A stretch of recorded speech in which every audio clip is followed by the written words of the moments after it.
Thank you. Good afternoon, ladies and gentlemen. This is City of Oak Harbor's monthly workshop, and I am Rick Alberg. I am the substitute for today. The mayor and the mayor pro tem are both out of town right now, and we have Ms. Wassinger and Mr. Larson, who will also not be here today. But we're ready to get going, and we'll introduce ourselves, go around the table, and then we'll come to Development Services to start us off. Jim Wiesner, City Council. Well, I guess I'm dual surveillance today, City Council. I'm Lisa Felix, Assistant to the City Administrator. Blaine Milburn, City Administrator. Sarah Heisen, City Council. Thank you very much. Our first agenda item from Development Services regarding the Critical Areas Code Amendment. Good afternoon, Councilors. Pat Kamak, Senior Planner. See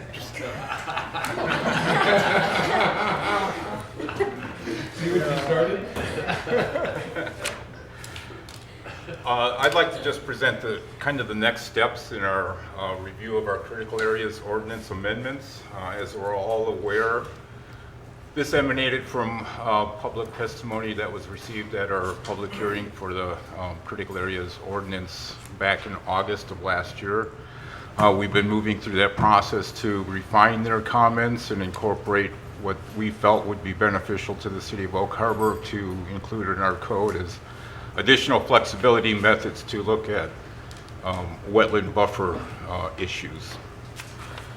So what we are looking at is amendments which we discussed with the City Council at your February workshop.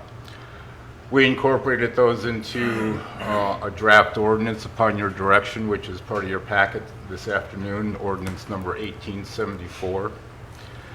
Basically, the handful of amendments that we're looking at affects two chapters in our municipal code, chapters 20.12, which is general critical area regulations, and of course 20.24, which is our wetlands chapter. The big focus on looking at these recommendations were to include some additional tools that we could use to use some flexibility in development in wetland buffers. As part of our development review process, we did a State Environmental Policy Act, SEPA checklist. We issued a determination of non-significance on that checklist. The comment period has closed. We have not received any comments on that.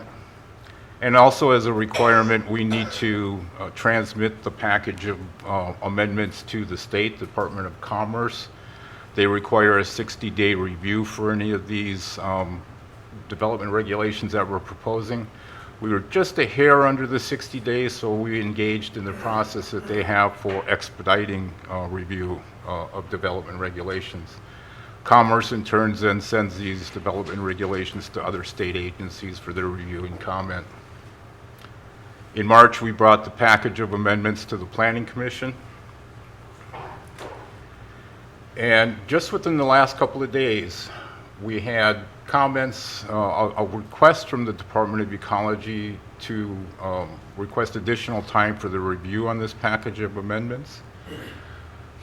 Knowing that we were under a pretty tight time frame with the Planning Commission scheduled public hearing last evening and then the process with the City Council here, I requested that Ecology expedite their expedited review as nicely as I could. They accommodated that request and did actually provide some comments that we were able to incorporate in the presentation to the Planning Commission last evening. As a result of that quick maneuvering, the Planning Commission has made a recommendation which will come forth to you in your May meeting of approving the draft ordinance. What I'd like to do is briefly go through the handful of changes that we are looking at to changes to the draft ordinance that is in your packet. These are highlighted by packet page. I'll go through these fairly quickly. I do have a handout if you want to see those and read them before you get your packet that will have the ordinance that will include these. First of all, dealing with the innovative development design, we're just changing a sentence in section 1 that'll help basically a wordsmithing issue. It's not changing any of the process or intent of that section. Change number 2 is actually a recommendation from the Department of Ecology. It deals with the regional benefit that we have created in our code when we're dealing with mitigation for impacts to a wetland buffer. The Department of Ecology would just like to see the word "and tribes" as agencies that will have an opportunity to review and comment on the SEPA. Fairly non-impacting recommendation from Ecology. The next recommendation deals with the target category buffers, where the recommendation back at the public hearing was to change this because it creates a disincentive, and this is where if you have mitigation that goes to some portion of another wetland, the category of that wetland increases, hence the buffer would increase. That, in the consultant's mind last year, was a disincentive. So we changed that wording based on their recommendation. Ecology came back and says, no, we like the statement that you originally had in your code, which says buffers shall be based on the expected or target category of the proposed wetland mitigation site. But then also added, I think that wording's a little hard to read, but it says, but also, this is Ecology's wording, or the buffer can be determined on a case-by-case basis where it can be shown that the buffer is protective of the functions and values of the compensatory wetland. That is pretty much what we had proposed initially. So I think that wording is a good compromise, a good wash. It essentially says what we were intending for that section to provide for us. Another change that was recommended deals with preservation as mitigation. If you recall, our original code before we went through our amendment process the last year actually had preservation as a form of mitigation. We removed that based on Ecology's recommendation, and then of course based on our public hearing testimony, the request was to add that back in. We did. Ecology says, well, yeah, that's okay. So they added some additional wording, which again is not that impacting. To the extent appropriate and practicable, preservation should be done in conjunction with creation, restoration, and enhancement, other forms of mitigation for wetlands. So I think in a nutshell, I certainly appreciated Department of Ecology's quick turnaround on their revisions. We were able to get that before Planning Commission. I did not see really any major impact from their comments. As I mentioned earlier, Planning Commission did forward a recommendation for approval of the ordinance that's in your packet as revised by these previous comments. The City Council, with today's and February's workshops, I think we're in a good position to take this forward to a public hearing before you at your second meeting in May. Obviously, the draft ordinance that will be in that packet will reflect these changes if I'm directed to do that today. So that concludes my presentation this afternoon, and I'd certainly be happy to respond to any questions that you might have. Any questions? Jeff? Does the ratios for the preservation, how do we come up with those ratios? That was actually the ratio that we had in our code originally. I did not revise them. I did not see any ratios that Ecology recommended for the mitigation. So I used the ones that we had in our code originally, and Ecology agreed with those. Okay. I just want to comment. I appreciate the staff. You know, I don't think any of us were real happy with, you know, the pill we were having to swallow with the previous ordinance, and we had gone, you know, tasked you folks with, you know, trying to find ways to work within the state codes, but give the more flexibility the city in dealing with these issues, and I think you guys have addressed that very well. And I appreciate you guys Thank you. digging and taking the time. I know this hasn't been easy. Certainly appreciate it. It's been a long road coming, and but I think we're really I think we close. got a good compromise here. Thank you. Thank you. Tara? Just to echo what Councilman Wiesner said, it's difficult to allow room for flexibility and innovation without making it seem arbitrary. And I think that the language does a really good job of doing just that. You know, making it, there's clear parameters, but there's still wiggle room. So, yeah, what he said. Thank you. Dennis, I have a question. Could you go to your first exhibit that you had up there? You moved it very quickly. This one, Counselor? Is that the first one? That's the first change, yes. And that's going to be in the innovative development design portion, which is a brand new section for us. Okay, that is the one. It says preliminary comments may, and the may is the trigger word, be provided during the pre-application. However, a final decision on the proposal will only be issued with the project building permit approval. One of the complaints that I hear from the public is we come through an application at the preliminary application stage, and then we get comments, we send out comments, and then they come back again, and then there's new comments. Do we really want this to say that the preliminary comments may be provided? I understand that gives staff a little slack in there. What if it was shall be provided, so if you have an opportunity at that time to provide those pre-application comments, then the applicant can move forward with that project, or at least with that phase of the application process? I think my initial take on it, and Steve, your input's important too. Preliminary comments is a key phrase also.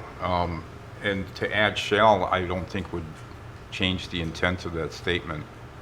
So just a couple of thoughts. First off, we're always sensitive. We're trying to stay in tune to those kinds of comments that you're sharing, Mr. Palmer. I think some things are really important here. One, this is at a pre-application stage. Right. And oftentimes there is a significant change between the pre-application and the actual formal application. I understand. So there's a big difference there. And that's actually what results in what sometimes people perceive as new comments, is because from the first time they showed us their project until the time they actually submitted it, it changed significantly on their side, and therefore, necessarily our comments will change. But what we're really doing here is the original language said the director shall give preliminary findings.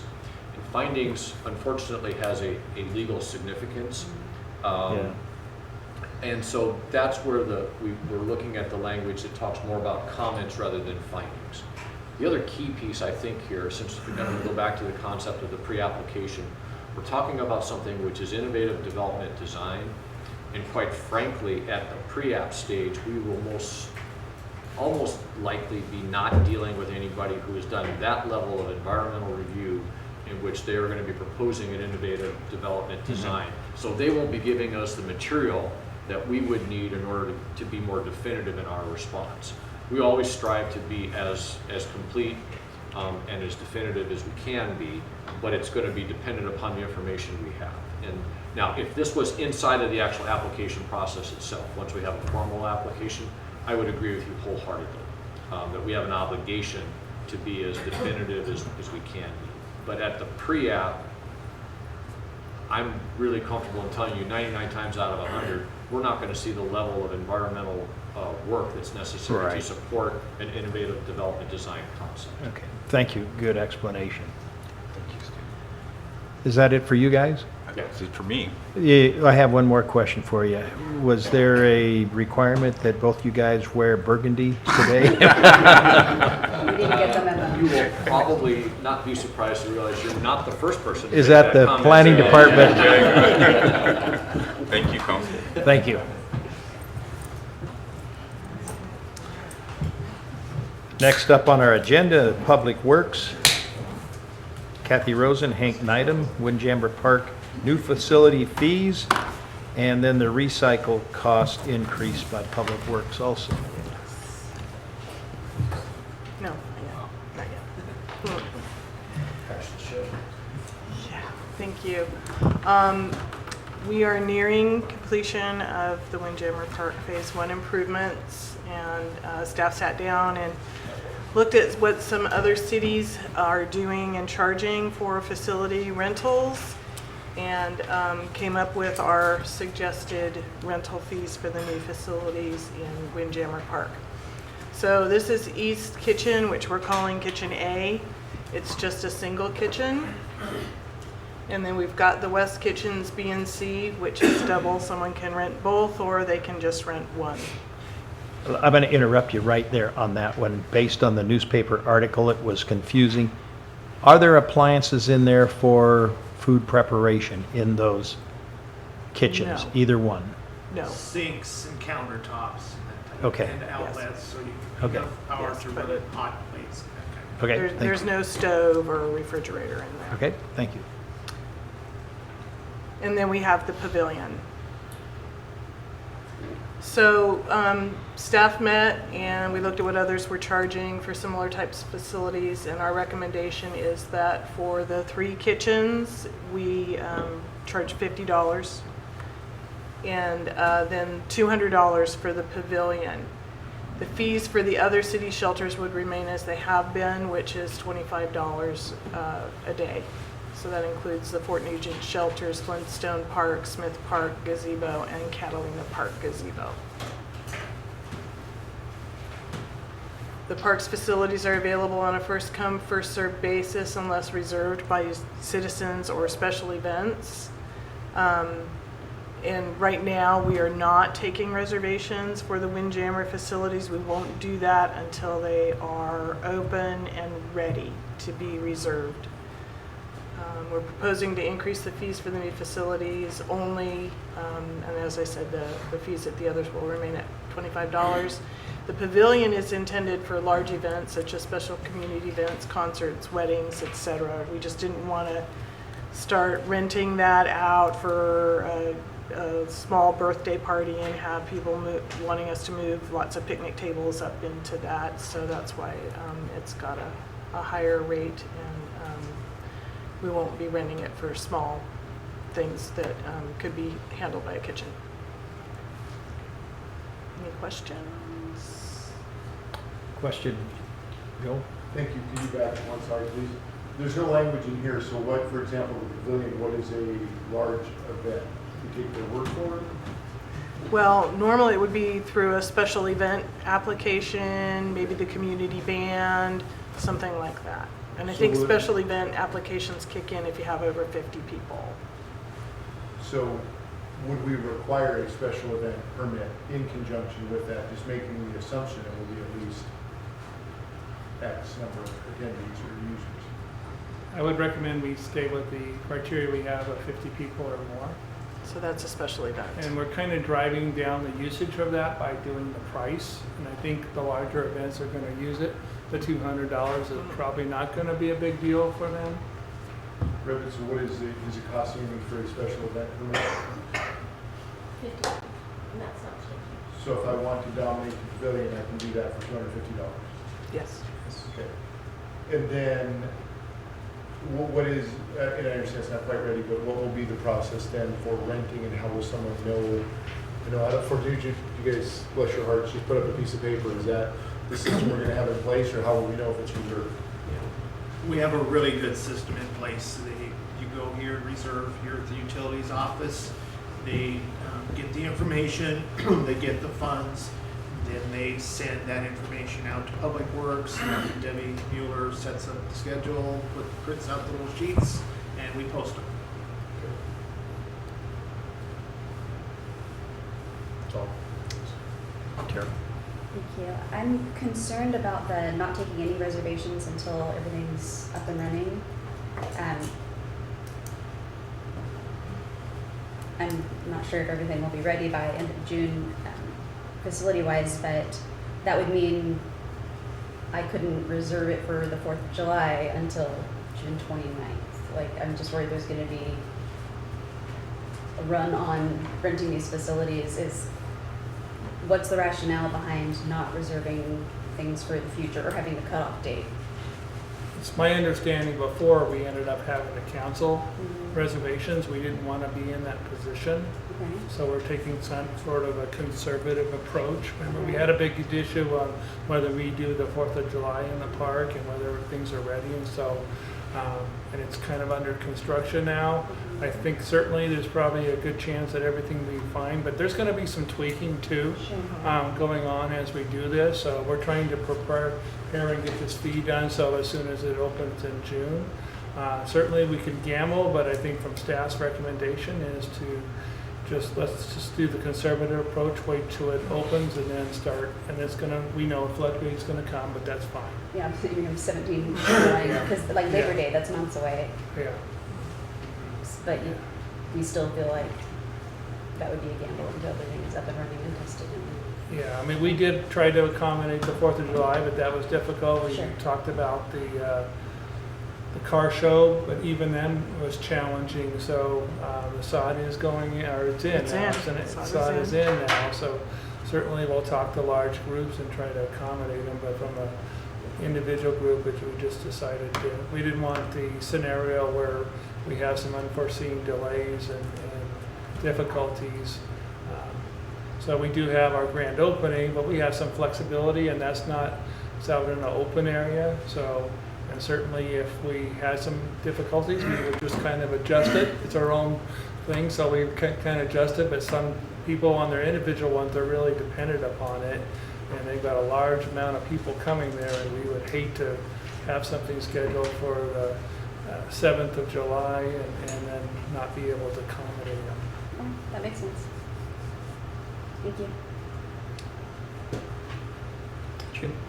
I'd just like to clarify, the kitchen facilities can be reserved and rented, and you then pay a rental fee, but if on the day you want to use them, if they're not rented, it's a first come, first serve basis. Hank was about to say something. Go ahead and say it. Well, I mean, does the facilities get unlocked during the day, so if somebody shows up, they can use it? I figured you were headed there. They get first come, first serve, but they're not gonna be we're not just gonna give them code to the door if they haven't reserved it.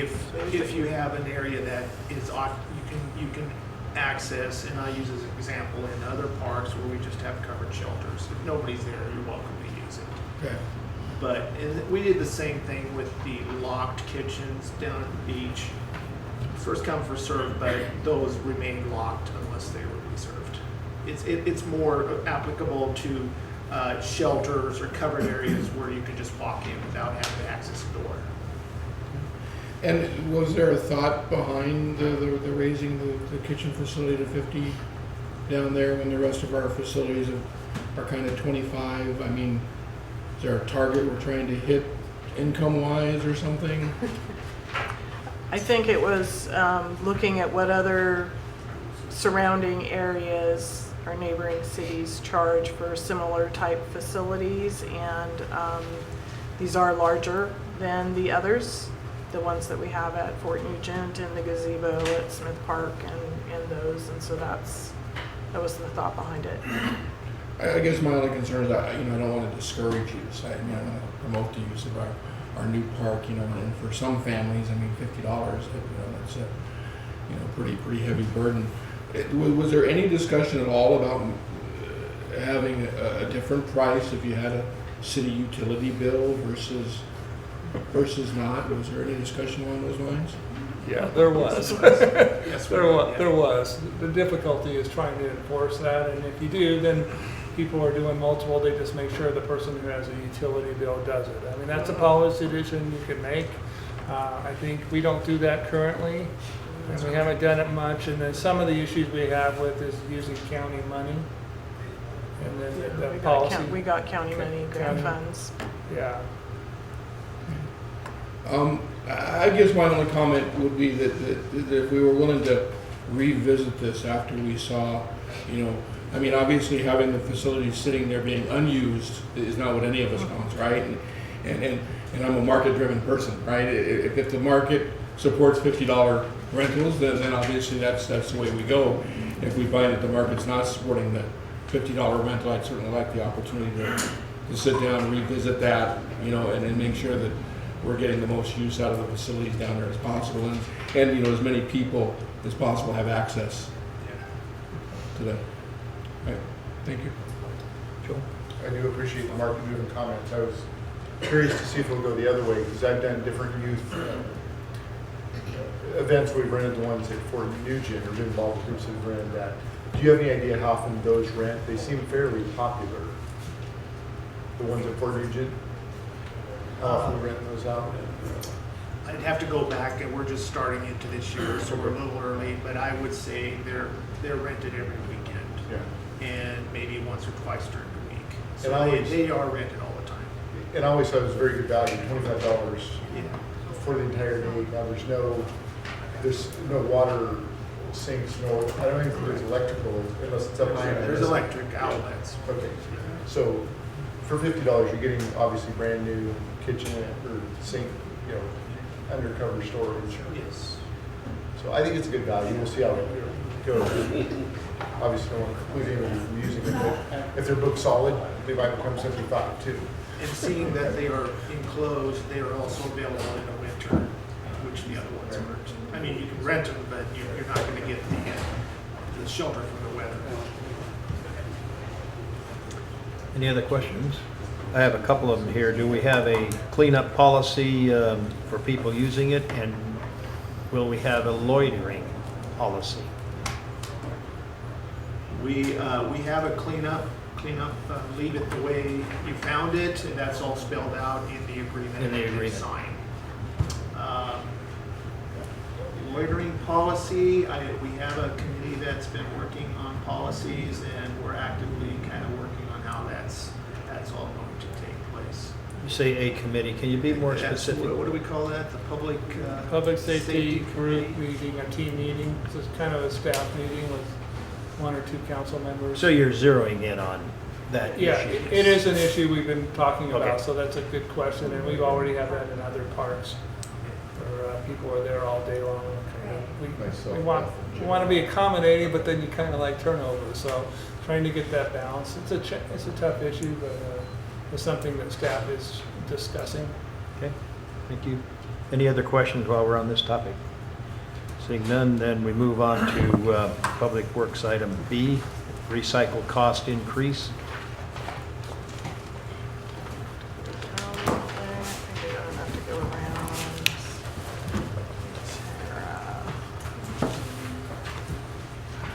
Okay, I want to talk about our recycling program because we got some bad news a few weeks ago.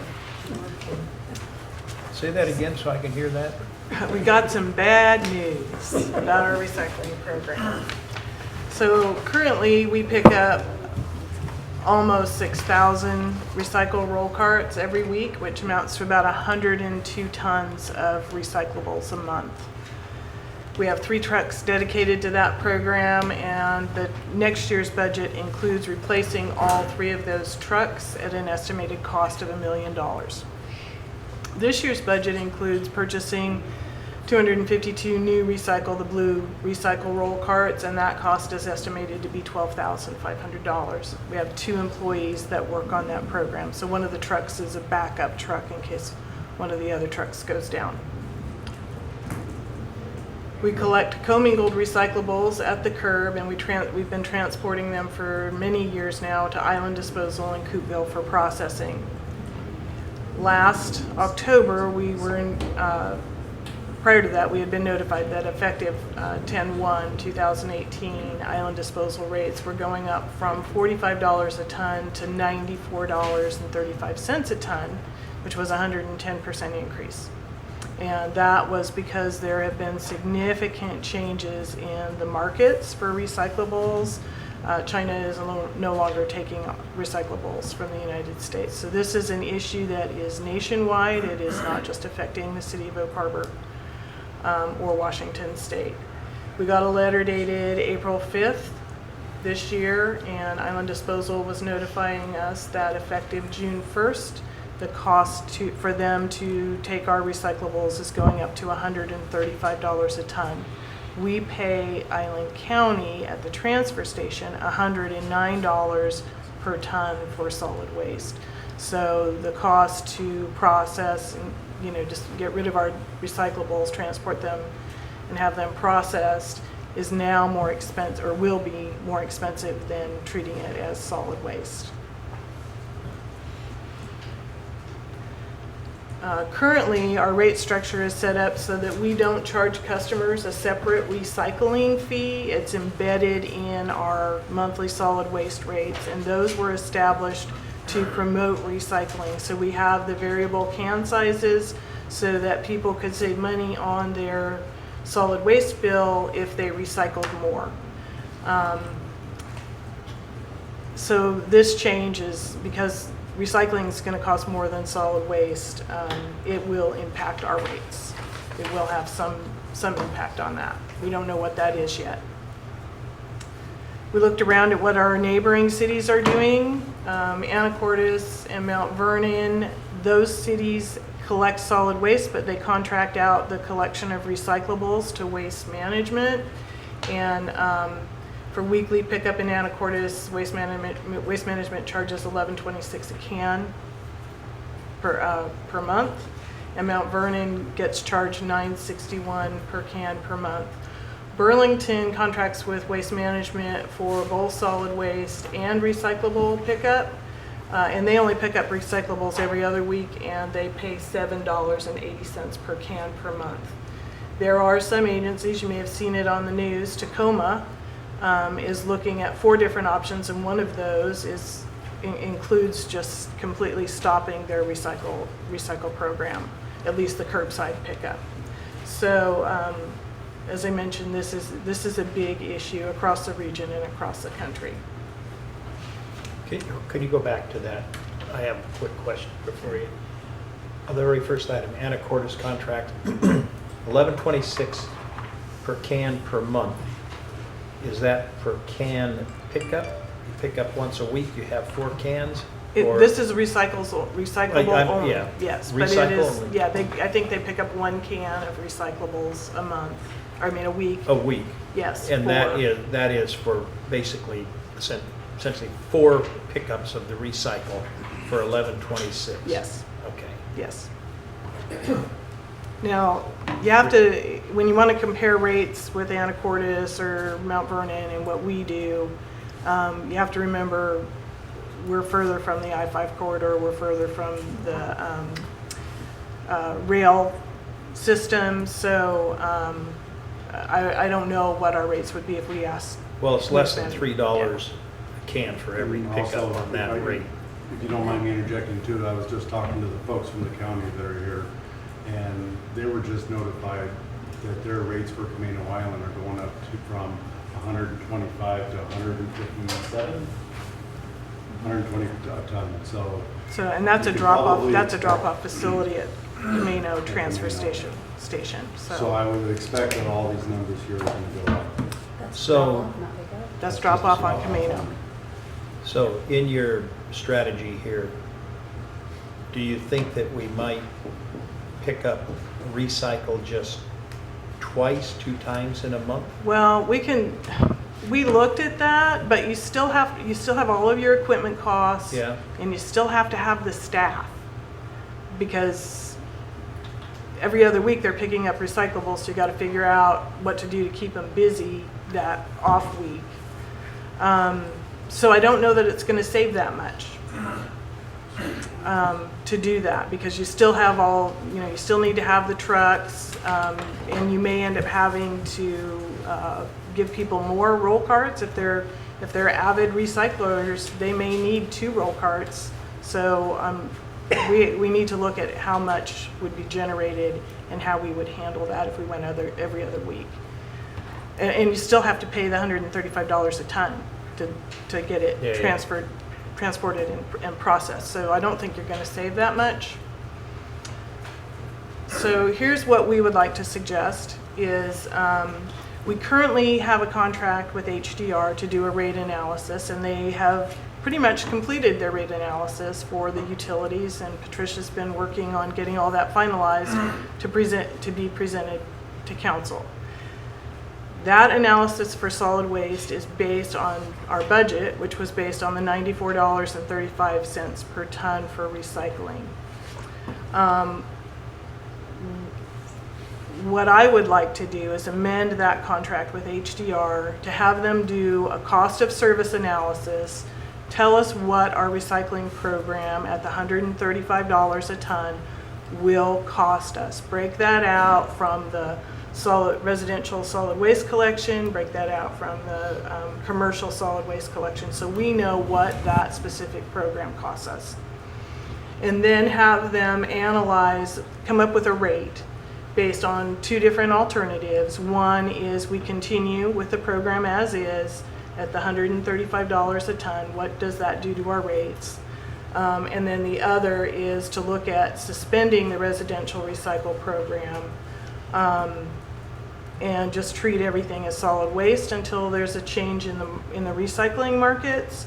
But because the cost to process recyclables will go higher than it currently is at the $94.35, we need to know what that rate impact would be. So that's my recommendation, is that we negotiate a contract amendment, and we didn't know about this change until just a few weeks ago. HDR is finalizing their existing contract. This is beyond their scope of work under that contract, so that's why I would propose an amendment. But I think that it's really important that we understand what that program costs, especially if we suspend it for a while, and then we want to look at options about how we're going to get back into it if the markets change, if and when. Any questions? Joe? Thank you. A couple things. I think first and foremost, this would be a great opportunity if we had a PR person to write a sound off article, make sure the public is informed. It's good to, and I guess I want to have this data first, but try and give the public as much information and then let them weigh in. Is this important? If we want to continue recycling, I would hope they do. My family is very heavy into recycling. We get away with the smallest container, and that blue bin gets very full every month.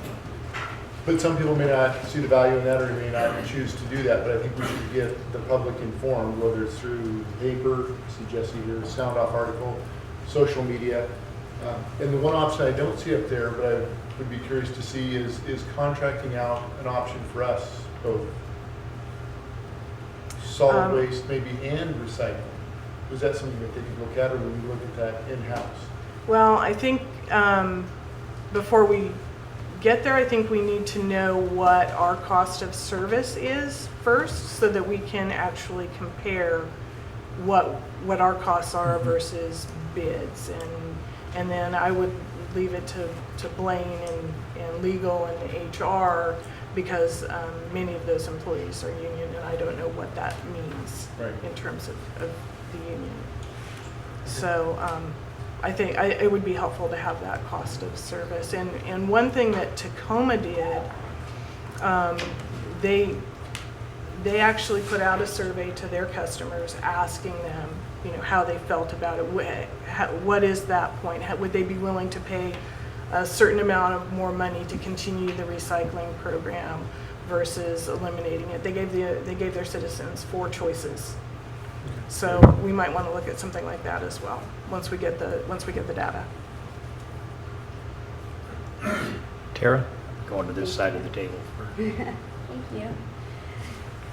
So, just to get the numbers correct, our recycle program, just the recycle, has 3 trucks, or we're going to be purchasing 3 trucks at $1 million.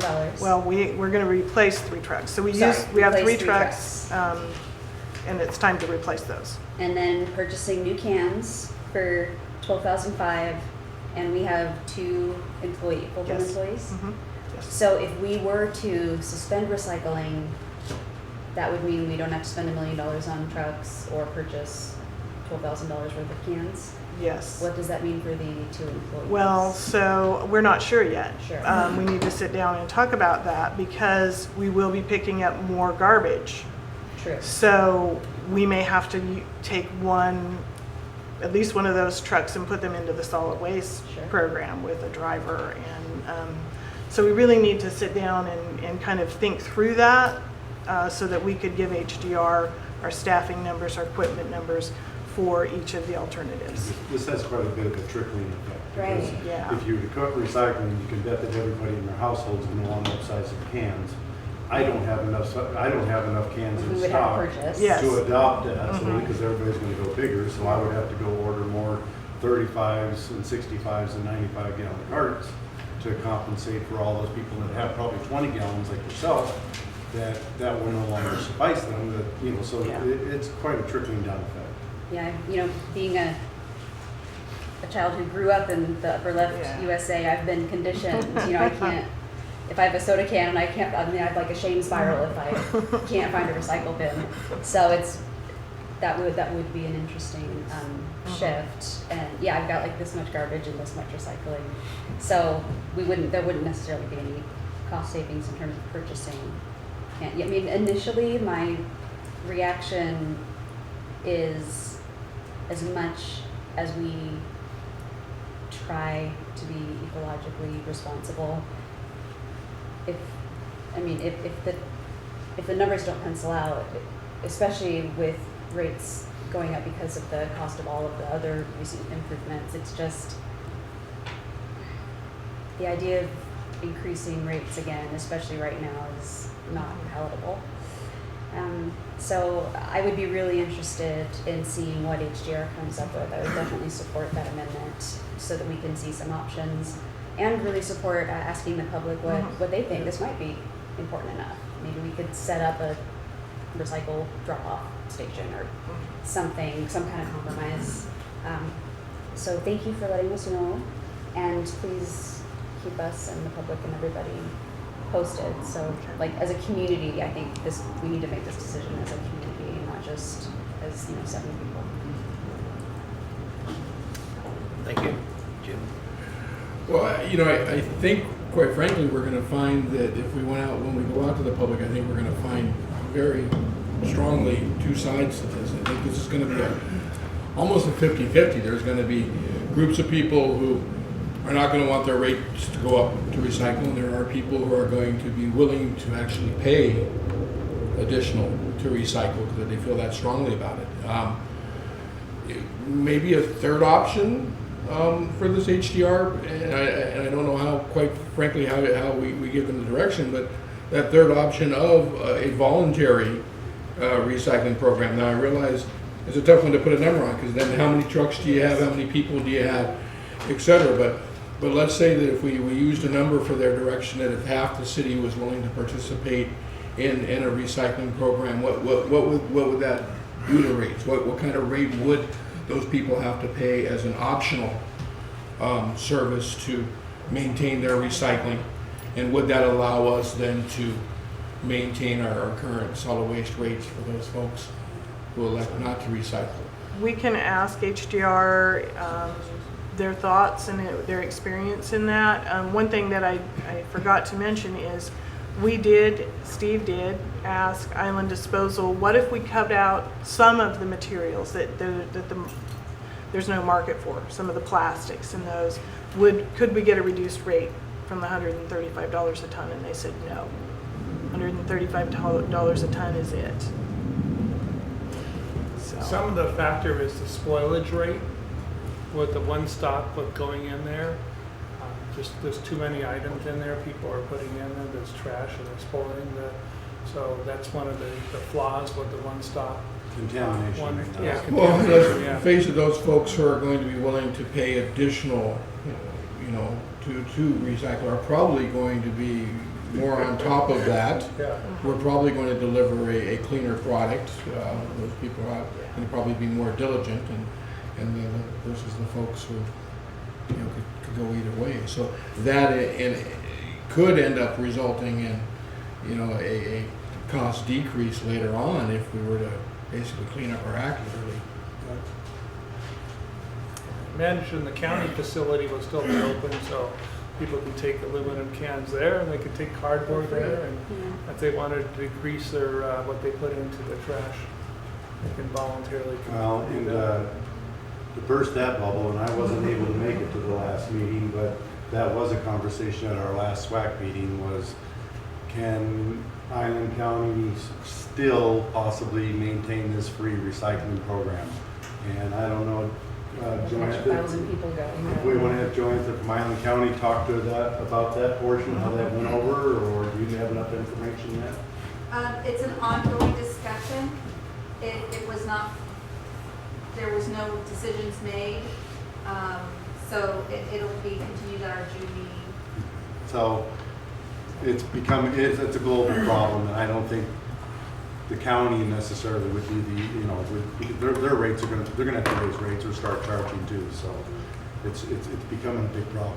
Which then can impact our tipping fee of $109 a ton for solid waste. So, so what we'll do now is we'll go and negotiate an amendment with HDR and probably bring it before council at the second meeting in May. And so you'll get another look at kind of that scope of services. Thank you.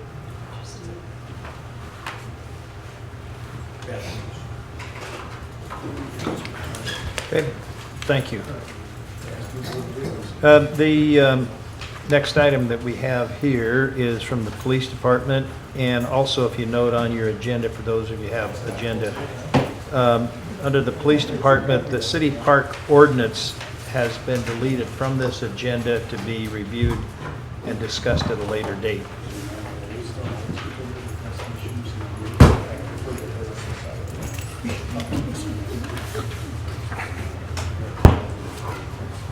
Hi, council members. Thank you for letting me talk with you today. So if you see in your packet there, I'm going to read this just off the PowerPoint real quick first, and then we'll go into the packet. So this is kind of the purpose for today at this at this meeting. Talking about, as you know, the jail is something that I've been working on for quite a while, July or August of last year. We're down to the end. Not quite where we thought we'd end up, but here we are. So what we're going to talk about today is an organizational restructure and a realignment of the jail and the staffing. With council and mayor approval, OHPD would like to enter into a contract with the Yakima County to house misdemeanor inmates serving longer incarceration, and we would maintain a jail and necessary staffing for short-term inmates. Felony inmates would still go to ICSO, that's per RCW. OHPD would then convert 2 corrections officers positions to police officer positions, which would increase our authorized commissioned police officers from 26 to 28, thus providing more coverage on the streets with the intent of increasing commitment to provide for community safety. OHPD would still be at an overall staffing level of 39 FTEs, which is what full-time employees, which is what we have now. We would also promote 1 officer to sergeant when appropriate, bringing us to 6 sergeants. That would be later on based on how quickly we can bring up staffing if this plan comes together. So your first 4 pages are not on the PowerPoint, and I don't want to read all of that because it's not, there's some operational stuff in there that's just informational. But I do want to read the first 4 paragraphs, and then I'll skip, you guys will have that, or you folks will have that, and then I'll skip back to page 3. So the first 4 paragraphs are a little bit of a repeat. The OHPD jail, this is if we do this transition that I'm referring to, the OHPD jail will run as a minimal 30-day holding facility, which is still a jail, consistent with its capabilities and historical jail considerations.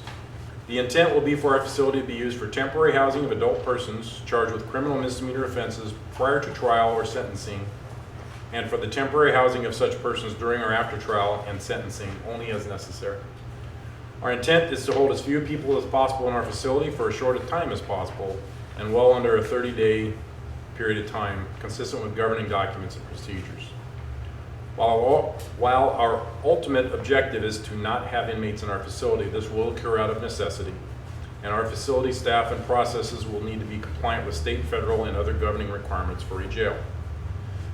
OHPD will book our misdemeanor offenders into the OHPD jail, and staff assigned the responsibility for inmates incarcerated in our facility will supervise those inmates consistent with all controlling rules, guidelines, policies, and procedures. When an inmate is brought into the OHPD facility, an evaluation will take place to try and determine how long the inmate will likely be held. If it's anticipated the inmate will be incarcerated for more than 1 or 2 days, a decision will be made on sending the inmate to the Yakima jail. If it's anticipated the inmate will be sent to Yakima, OHPD staff will contact Yakima to arrange transportation connection for the next day. And now if we skip back to page 3, and I didn't put it in here, but it reminds me I should let you know. So Captain Bailey and I did go to Yakima on Monday, and we toured their facilities and looked at their facilities and talked with one of their command staff about what they have there. I've also looked at their inmate handbook and looked at their services they provide, education, mental health, medical, and all that kind of stuff.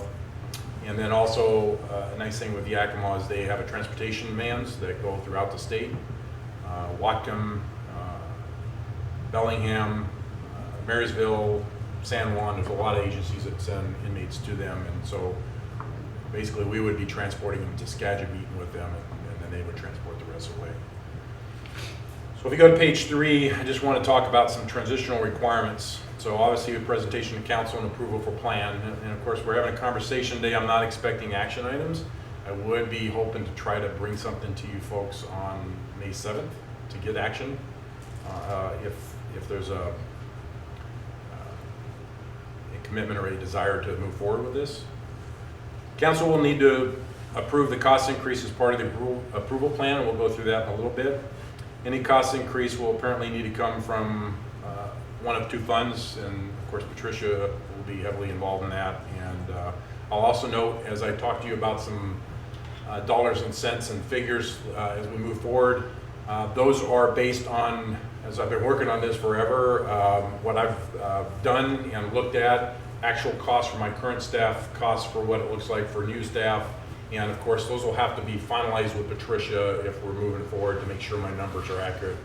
So there is a plus or minus potential in there, but we will iron that out. I think I'm pretty close, but that's that. It's hard to anticipate if we'll realize this cost this year, the increase, because we're almost halfway through the year, and it will take time to hire police officers if we're authorized those positions. And then the promotion to sergeant will take place based on the staffing levels. Next step, legal has already looked at a contract that Yakima has sent me. I would have to get back with legal, and there's a few items that we'd be looking at is getting with Yakima on. Once that's fleshed out, then again, we'd be looking for approval for council to let the mayor sign that contract. And then again, I'm looking for authorization to convert 2 of my correctional positions into police officer positions. There is a pay difference. And then promoting an additional sergeant, and I'll cover all that. Number 5, I kind of skipped. Really what we'll do is potentially with 2 of our corrections officers, we'll relabel them as police support officers. It allows us the ability to utilize them with some other functions, but they'd still be working as corrections officers too. We'd probably terminate or modify our contract with Department of Corrections. We currently house some Department of Correction inmates. I've already communicated with them, and they're aware of it and have no issues with it, but we'll probably try to accommodate in some fashion, but it won't look like it looks like today. And then collaborate with public defenders as far as video hookups with Yakima County, and visitation is also done through video, and we'll collaborate on all that. And then with our area partners basically is number 8. I like to skip the transitional steps there. Let's just go to the benefits, because you'll see some of the transitional steps as I work through the PowerPoint. I don't want to repeat things to bore you. So some of the benefits of going with the plan that I'm going to outline: decreased liability concerns with fewer inmates, decreased facility use and wear and tear from our 1954 building, decreased food, medical, and other needs, extension of our jail operational abilities until other solutions are worked out in the future. This is not a permanent, not a permanent solution. It's probably a 3 to 5 year solution, and I think other opportunities will either become available to us, or we'll have to seek out what opportunities or what options we want at a future time, which is a conversation for somewhere in the near future. but this does extend our abilities with our current facility. Increased department efficiency will utilize our corrections officers and police support officers for other appropriate tasks when available. I talked about 2 of the corrections officers would be converted to police officers, thus putting more officers on the street rather than being confined to the station and management of inmates. Increased ability to remain as compliant as possible with applicable requirements. Some additional staff time for other duties such as accreditation, which we're seeking and hope to have in January of 2021. Evidence tasks, etc. Increased safety for OHPD staff. Reduced number of inmates in our aging facility and inmates to deal with. Those people,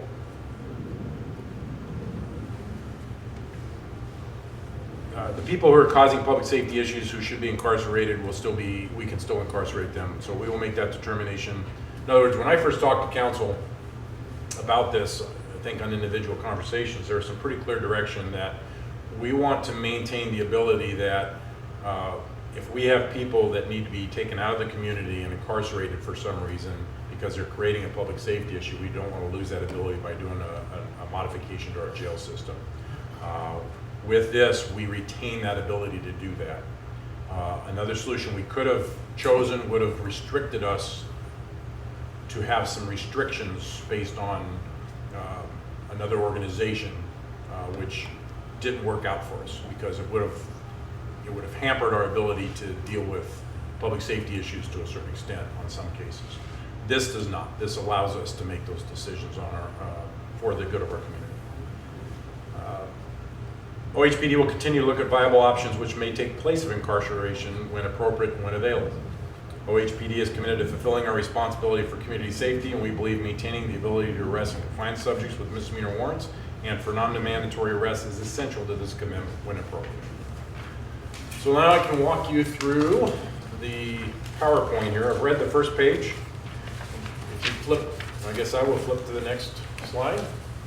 So I just want to give you another, I think you've seen some of these before, but I want to throw it to you again. I've taken all of our jail statistics for the last 3 years. I've pulled out felonies, I've pulled out other agencies' warrants, and I've pulled out what we call book and releases. Somebody who's taken the station and just processed and then released. Those aren't technically held in the jail. What remains is what we're going to talk about now. So in 2018, we had 199 days where a total of 304 of these remaining misdemeanor inmates were booked for warrants or for arrests.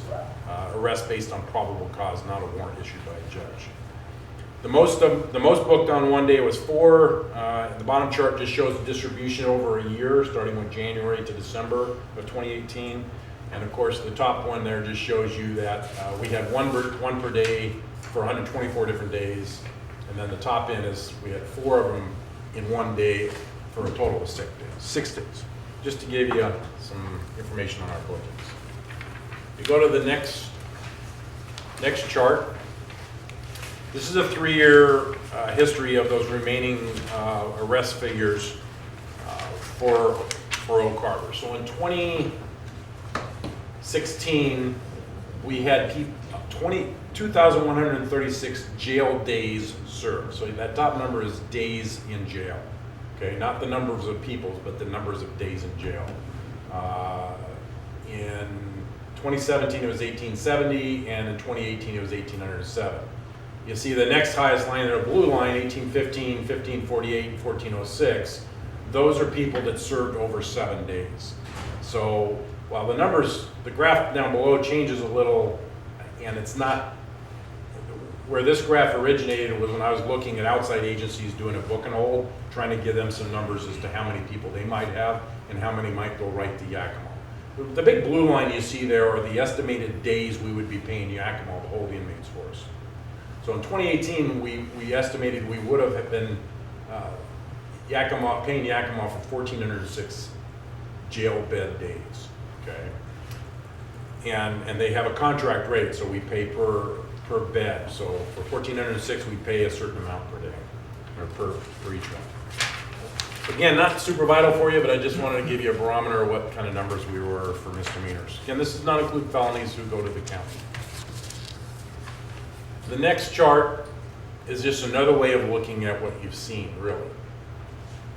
So as we look at only retaining people we need to retain for only the amount of time we need to retain them in our jail, the others would be sent to Yakima.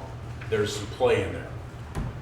So in 2018, we had 183 people that served 1 day in our facility. Now, most of those are domestic violence arrests. They're what we call mandatory arrests. So the state tells us you have a domestic violence, you can identify the primary aggressor, you're mandated to arrest that. We don't have an option, and they go to jail. There's also some DUIs and some other things that are a mandatory arrest. So the 183 reflect basically those. So those people are generally arrested, booked into the jail, and then the next morning they do a court process, an arraignment, and then for 183 of them, the judge let them out. Said you got to show back up on a certain date, or you got to take care of this. But they were in there for 1 day. So that's the numbers that you see reflected of 1 day known OHPD. Those people we're going to retain. We're going to have those at our facility because we're going to book them in. The next day they're in arraignment, and then they're going to be released. In 2018, we know 183 of them like that.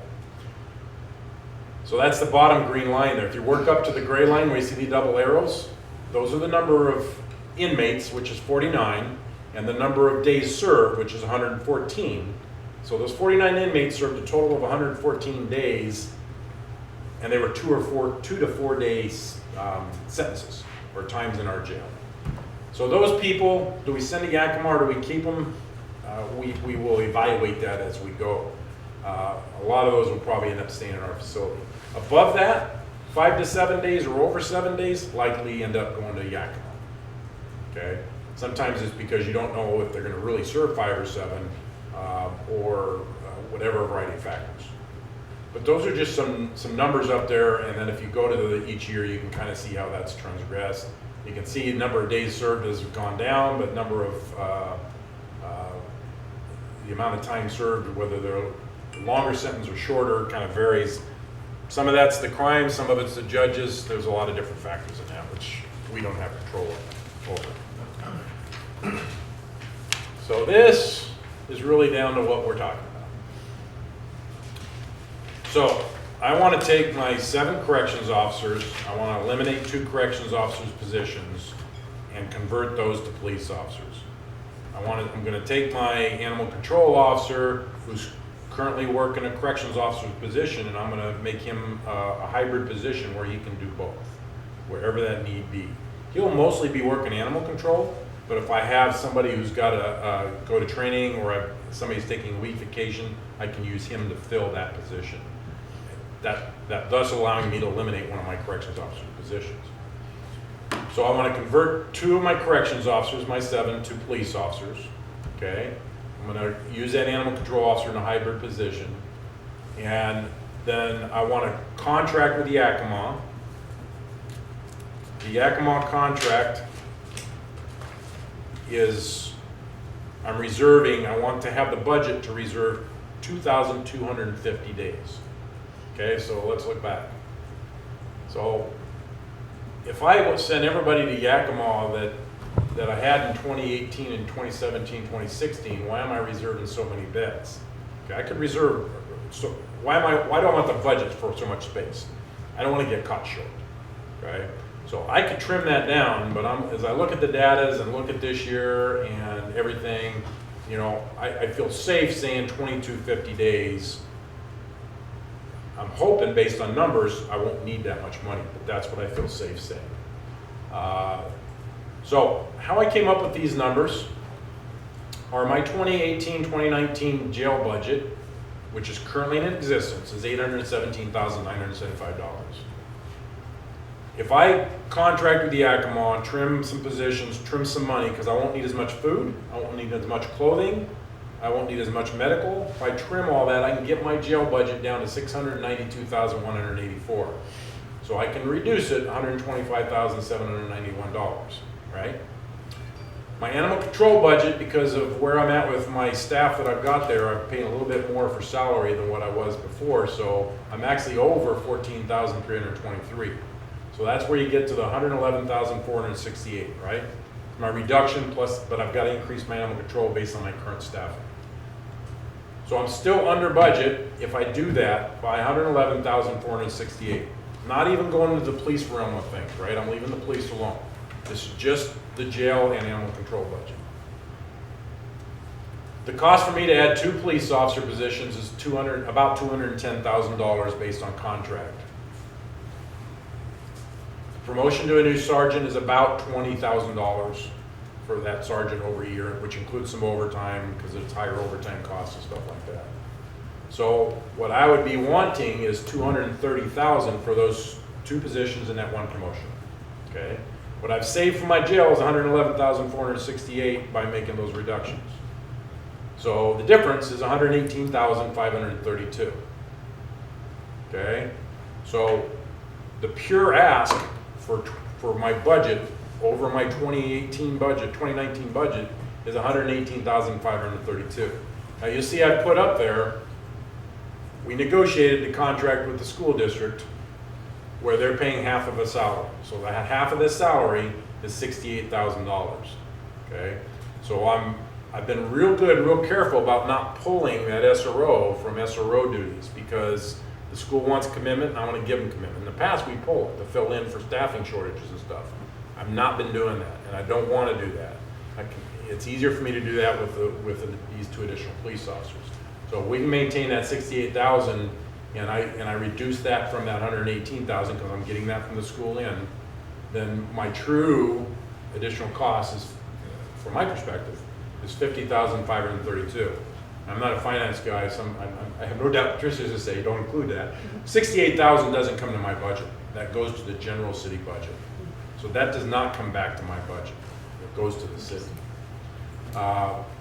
So as I do that math, I'm asking for reality $50,532. We know we're getting $68,000 from the school district as long as we have an SRO and a contract in place. I just talked to Lance Gibbon about that, and there's no reason to think we're not going to continue with that. Now that's for a year. Now we're already halfway through the year, or almost halfway through the year. So truly these figures are not going to be like that because we're already almost halfway through the year. So there's going to be some adjustment. I may not even need that much because we're halfway through the year, but I don't know how that's going to flesh out. 2020, what you have to do is if you hire a police officer in 2019, they'll get a step increase in 2020 because they move up a step. There's 6 step increases for police officers. We know they're a 2.25 COLA, right, CPI? So they'll get that. As I count those in for that sergeant and those 2 police officers, it's an additional $20,000 in 2020. Now that's taking from the start of the year. The problem with that is if I don't hire police officers until, let's say November or October, then their step increase really doesn't take place until November or October of 2020. So they really don't see that increase for that step until then. They'll see a COLA adjust, but they won't see that step increase until 1 year from when they're hired. So it gets complicated, and these numbers I've told you are based on what I know. I've taken my jail budget based on my current jail staff. I would have to hire 1 jailer because I have 2 jail staff that already are in the police academy right now. And then my animal control would move to animal control PSO. Before you switch to the next, Yes. before you switch to the. Before I switch. Any questions while he's on this? And I've got 2 slides more that kind of explain this better. If you have But I have one question then Okay. while you're on that, if nobody else has a question. The annual school district contribution for the SRO, those funds go to the general fund. But the SRO officer in your 2019 budget is in the police department. So, and correct me if I'm wrong, Patricia, my SRO is in my budget as a police officer and comes out of my budget. Yes. Go ahead, Patricia. So that 68,000 that he's listing has already been counted towards revenue. So the changes you're making, I know you're putting it in there, but the revenue is already there. So whatever changes to budget will be that 118. That's already counted as revenue. So it won't be an additional revenue added for this change. Does that make sense? Well, not completely, I'm just wondering, the way it's presented, I understand that the SRO is in our current budget, and then the school district pays 68,000. Which Why- goes into the revenue she's talking about. I understand that. Okay. Why is that not transferred then into the police department? Because you don't do that. The police budget is expenditures. Okay. Revenue goes into general Okay, fund. all right. So we do it all up two big pies, general fund revenue, general fund expenses, and we try to equate them about the same amount. So, all right, let's go with that then. The net effect anyway is within the city, 68 is coming in someplace to offset. The Yeah, well, the net effect is you're gonna have to authorize 118,000 more than my budget. That's what you'd actually in reality have to do. My articulation is that we've negotiated a contract to get 68 in revenue from the schools. But to make this happen, you would have to say, okay, police department, we're gonna give you $118,000 more in your budget because we need to do that.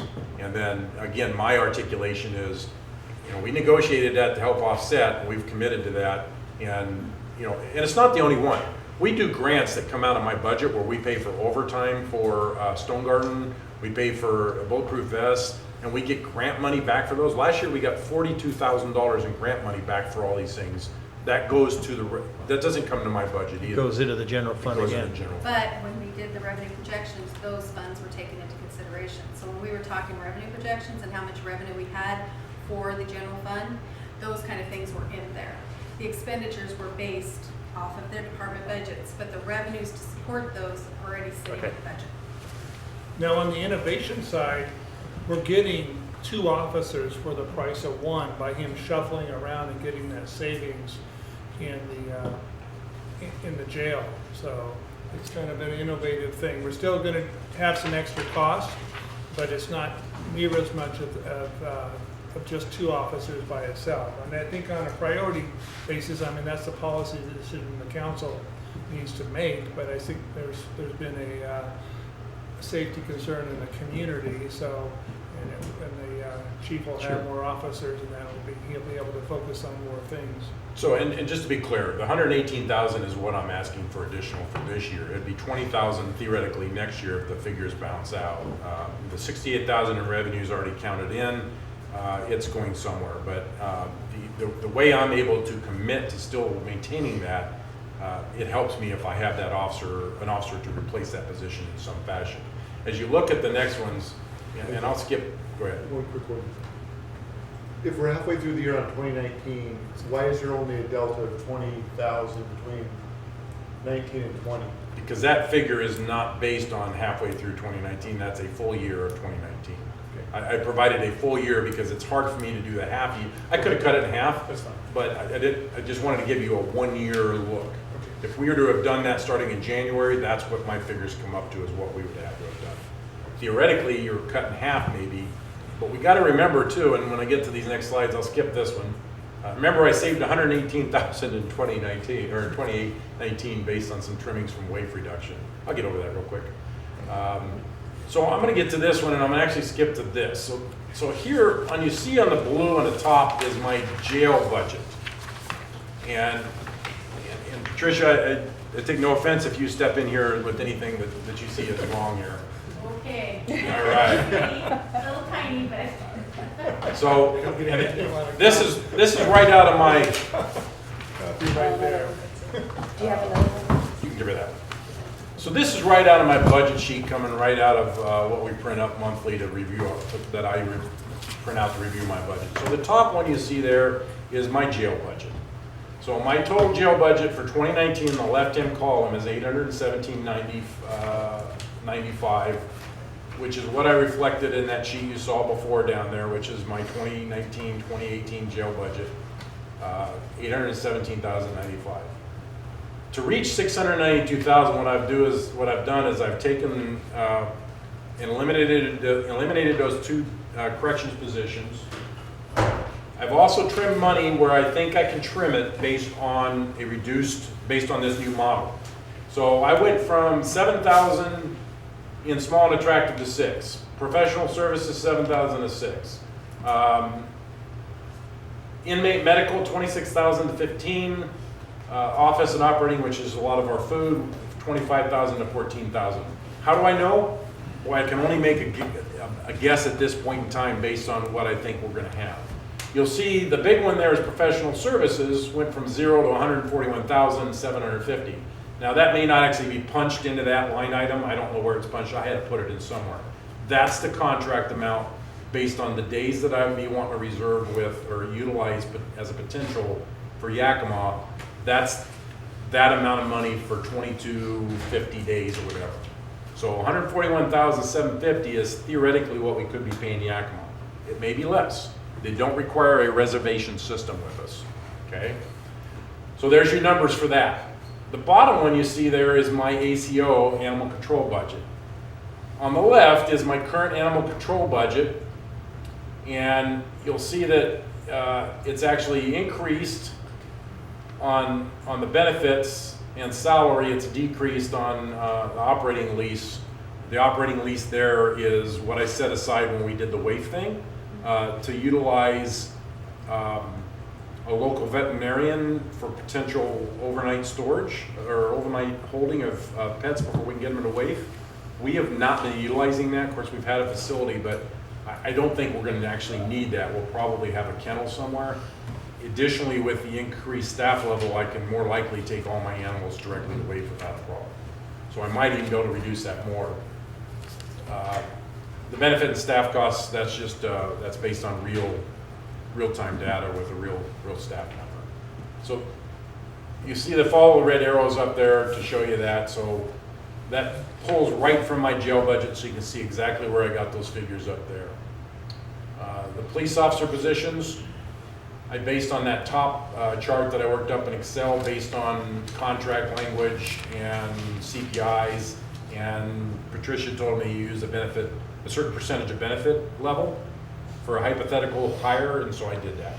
And so when you see it with the benefits, that's what's added into there. I've also got fleet in there, which I probably don't really want to go into with you. I was looking at some modifications to fleet.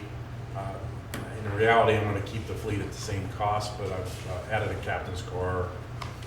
I only left it in there to let you know that if we add 2 police officers, we'll be putting more miles on our current patrol cars. Just giving you fair warning that I would probably come back 1920 when we start talking about 2021's budget and saying we really should be looking at adding an additional patrol car to our fleet. I'm not asking that now. I'm just letting you know that I would be discussing that with you in that next budget cycle for the conversation.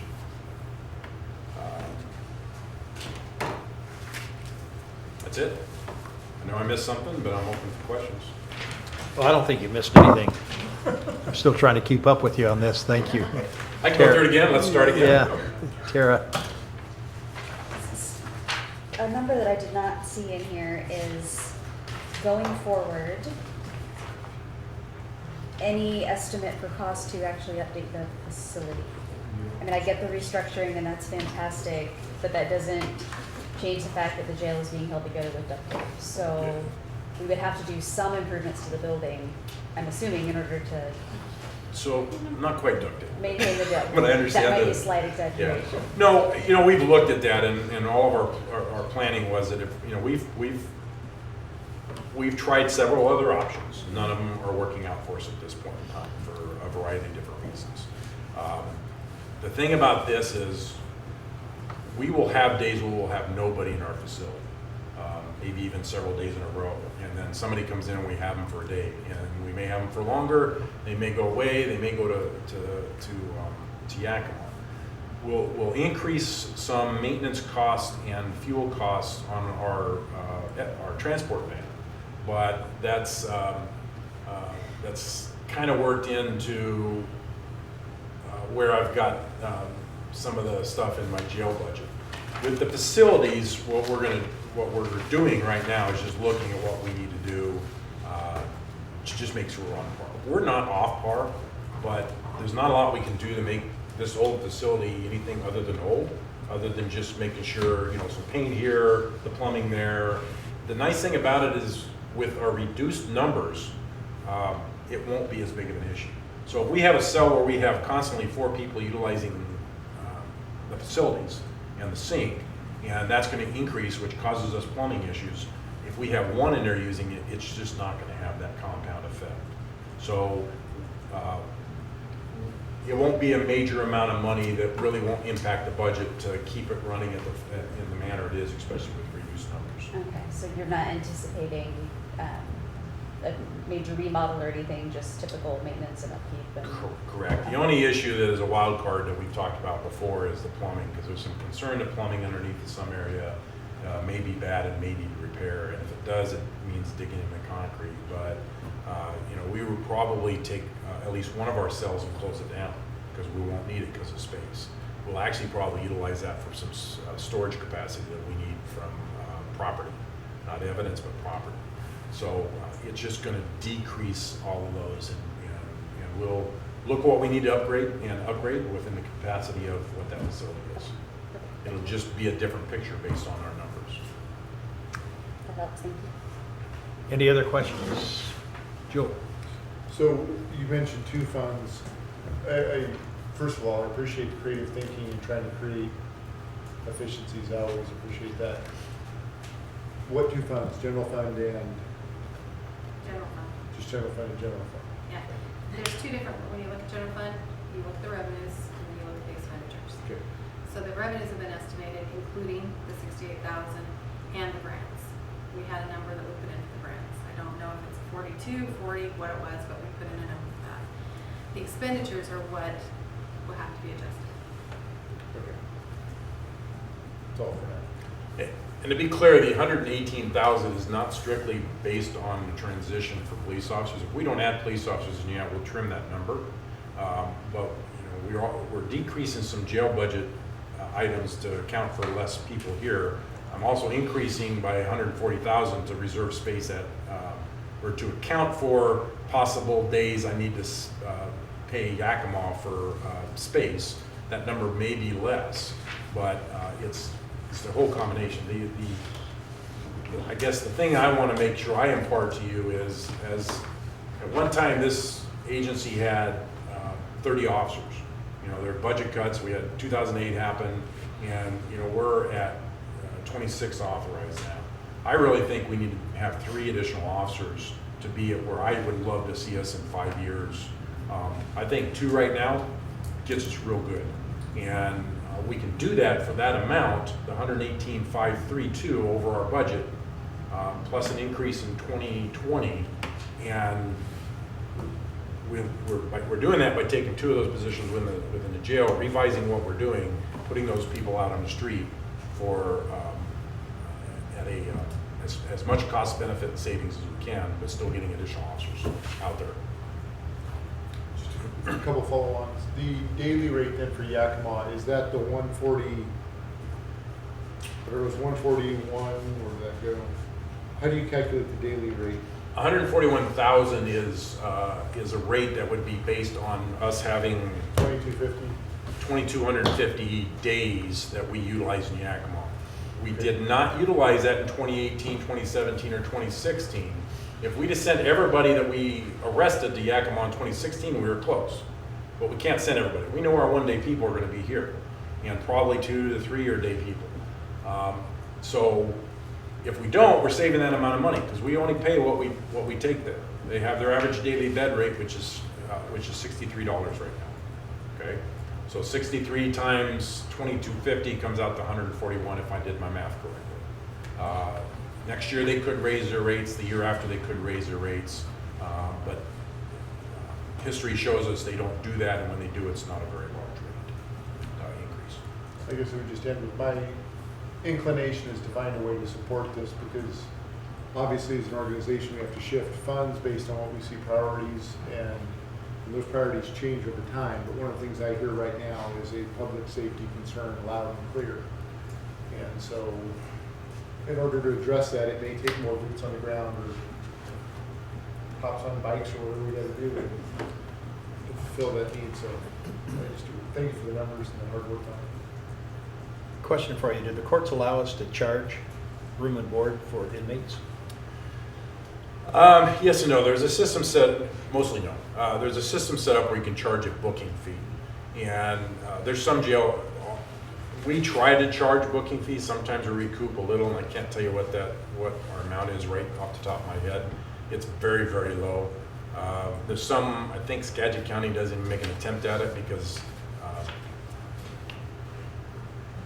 with the clientele, most of the time it's very hard to recoup that because you've got to do it as an organization. So, and it's just a booking fee. So Okay. it's not significant, and it's more hassle than worth the trouble. I can recognize that. At the same time, we charge people for using our kitchens in the park. Yeah. We don't charge them for Yeah, and we send it being out. offenders. We send it out. It's just we don't. The amount we get back is Yeah. not significant. Okay, well, we're going to move along. Thank you very much, Chief. Next up, through the administration, the Arts Commission, Acorn Sculpture Commissioning.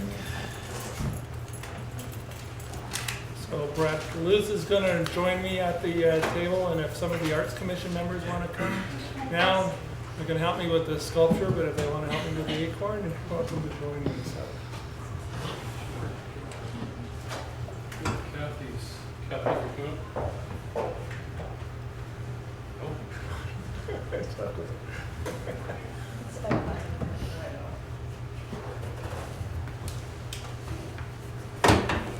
So I already introduced myself, Brad Blue here, Teresa Kingsbury, and Roderick Gagan? Gang. And Roderick is the chair of the Arts Commission, and Teresa's a very, very active participant, and Brad Bluth, certainly you know him, and Kathy Rosen, you know her. So just to give you a background, we kind of did this a little short. There was a lot of questions from the last meeting, so I kind of prepared a little bit longer presentation to kind of go into the history here and help you in the decision for the Acorn. So just to start off on the background, Saul started in 2014 when the post office burial tree was removed, and then there was a ad hoc committee that was created to recommend the best method of utilizing the wood, and then utilize the wood in a manner that commemorates the tree for current and future citizens of Oak Harbor. So those were the goals.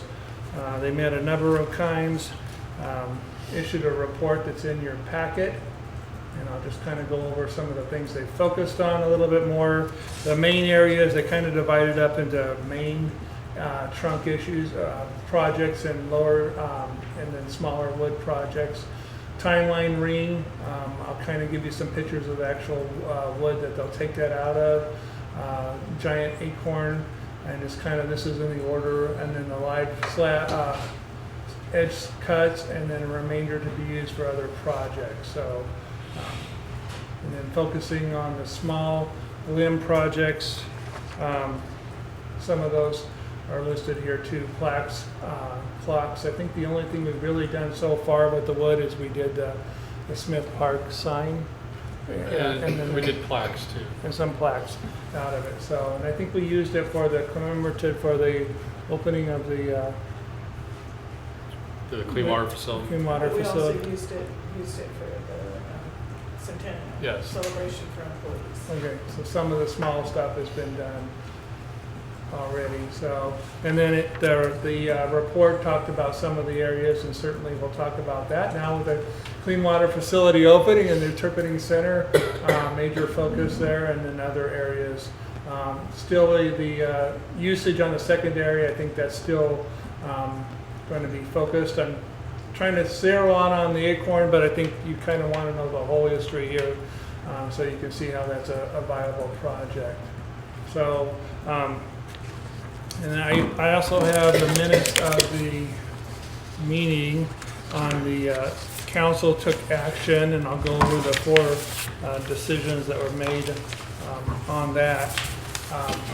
The first decision is they moved to direct the Arts Commission to develop and fund project that includes the timeline, count ring, and display a giant acorn display as determined by the Arts Commission. One of the things we talked about is the need really to have the ring the timeline ring to be indoors. So I think the recommendation is that be done as a interpretive center project. And what the Arts Commission is focusing on is the taking on the giant acorns. And then the next motion was to move to direct staff to design a new clean water facility, include creation, installation of items such as live slab cut, benches, doors, tables, podiums, and I think the ones we're talking about now are going to be in there. We're going to add the recommendation is to add the timeline in there, focus on the table and focus on the podiums, and then the other ones will come later, but I think those are the key areas that staff wants to focus on this item here. So we adjusted a little bit because a lot of times it's 2015, but not too much. And then the last, second to last one is move to authorize expenditure of $7,600 for the canopies, and that was done. So it's been under canopy since 2015, the wood, and it's been preserved. You'll see the canopies and subsequent photos here. And then the last one was to deal with the small projects. And that's something that's still being worked on, dealing with the small projects.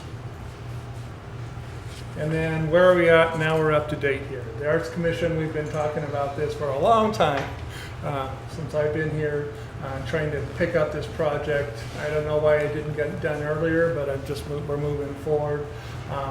We have had some discussion with the sculpture, because if you remember historically there was some talk about removing the tree and doing a in-place sculpture in 2004, and then the council decided to move forward. So we talked to that individual, kind of got some estimates on the cost, and that's where we came up with the $30,000. Recommend it's a little on the high side, but we just kind of wanted some room to work for various sundry costs. Staff has looked at the wood that we're going to use, and that's what I'll have in the picture. And then we talked about this was at the workshop last month, and then we're back again. So here's some. Can I clarify Yeah, that? go So ahead. We hired someone in 2004. We hired somebody in 2004 to make a sculpture out of the wood in place, and then the council canceled this contract and chose not to do it and worked on preserving it, and we were able to preserve it all the way up to 2014. So there wasn't a stump in 2004. Okay, No. thank you. Yeah, It was sorry. scheduled to come down in 2004, Gotcha. and then council suspended that previous decision. Yeah. Thank you. But this sculpture, when I'm kind of bringing it up, he's been around, has some experience with the wood, and so we utilized him on coming up with he was able to give us an estimate of what it would take out of the wood, looking at the wood that was there, and give us an estimate on, so we have some idea of what to ask for from the council to use for these acorns. And then here's some updated ones in the packet, but Lisa and some other people were able to get some updated samples, and these are some of the proposals we'll see if we go out and look for commissioning this project. And then here's the wood. There's our esteemed item there, kind of pointing. This is the main piece. The idea is to get a timeline out of that, slice out of that, and also one acorn out of this large piece here. And here's kind of a side view of it. That other large piece, that's going to go for other projects. And then I'll kind of, in the middle of the stack here, is the piece, and I believe it's the one to the left with the board coming down is the piece, and I didn't get a good shot on the other side. That's where we figure there's going to be two more acorns. And one of the things I learned, there's different spray paint on that, and they subsection it so they kind of know what limbs they came from. That's why they have different colors. So one of the questions I asked Hank, why does it have the coloring? So they took out sections, so you can conceivably probably put this back together if you wanted to. And then there's another close-up view of it. It's quite a big piece, but not near as big as that other piece. It's pretty long, so we figure that we'll harvest 2 acorns out of the smaller piece, and total would be 3 acorns. And here's kind of a back shot of it, of the area here. Here's another large piece. You can kind of have some perspective of the size of it by having a hand in there. That's for other purposes, not necessary for the acorn.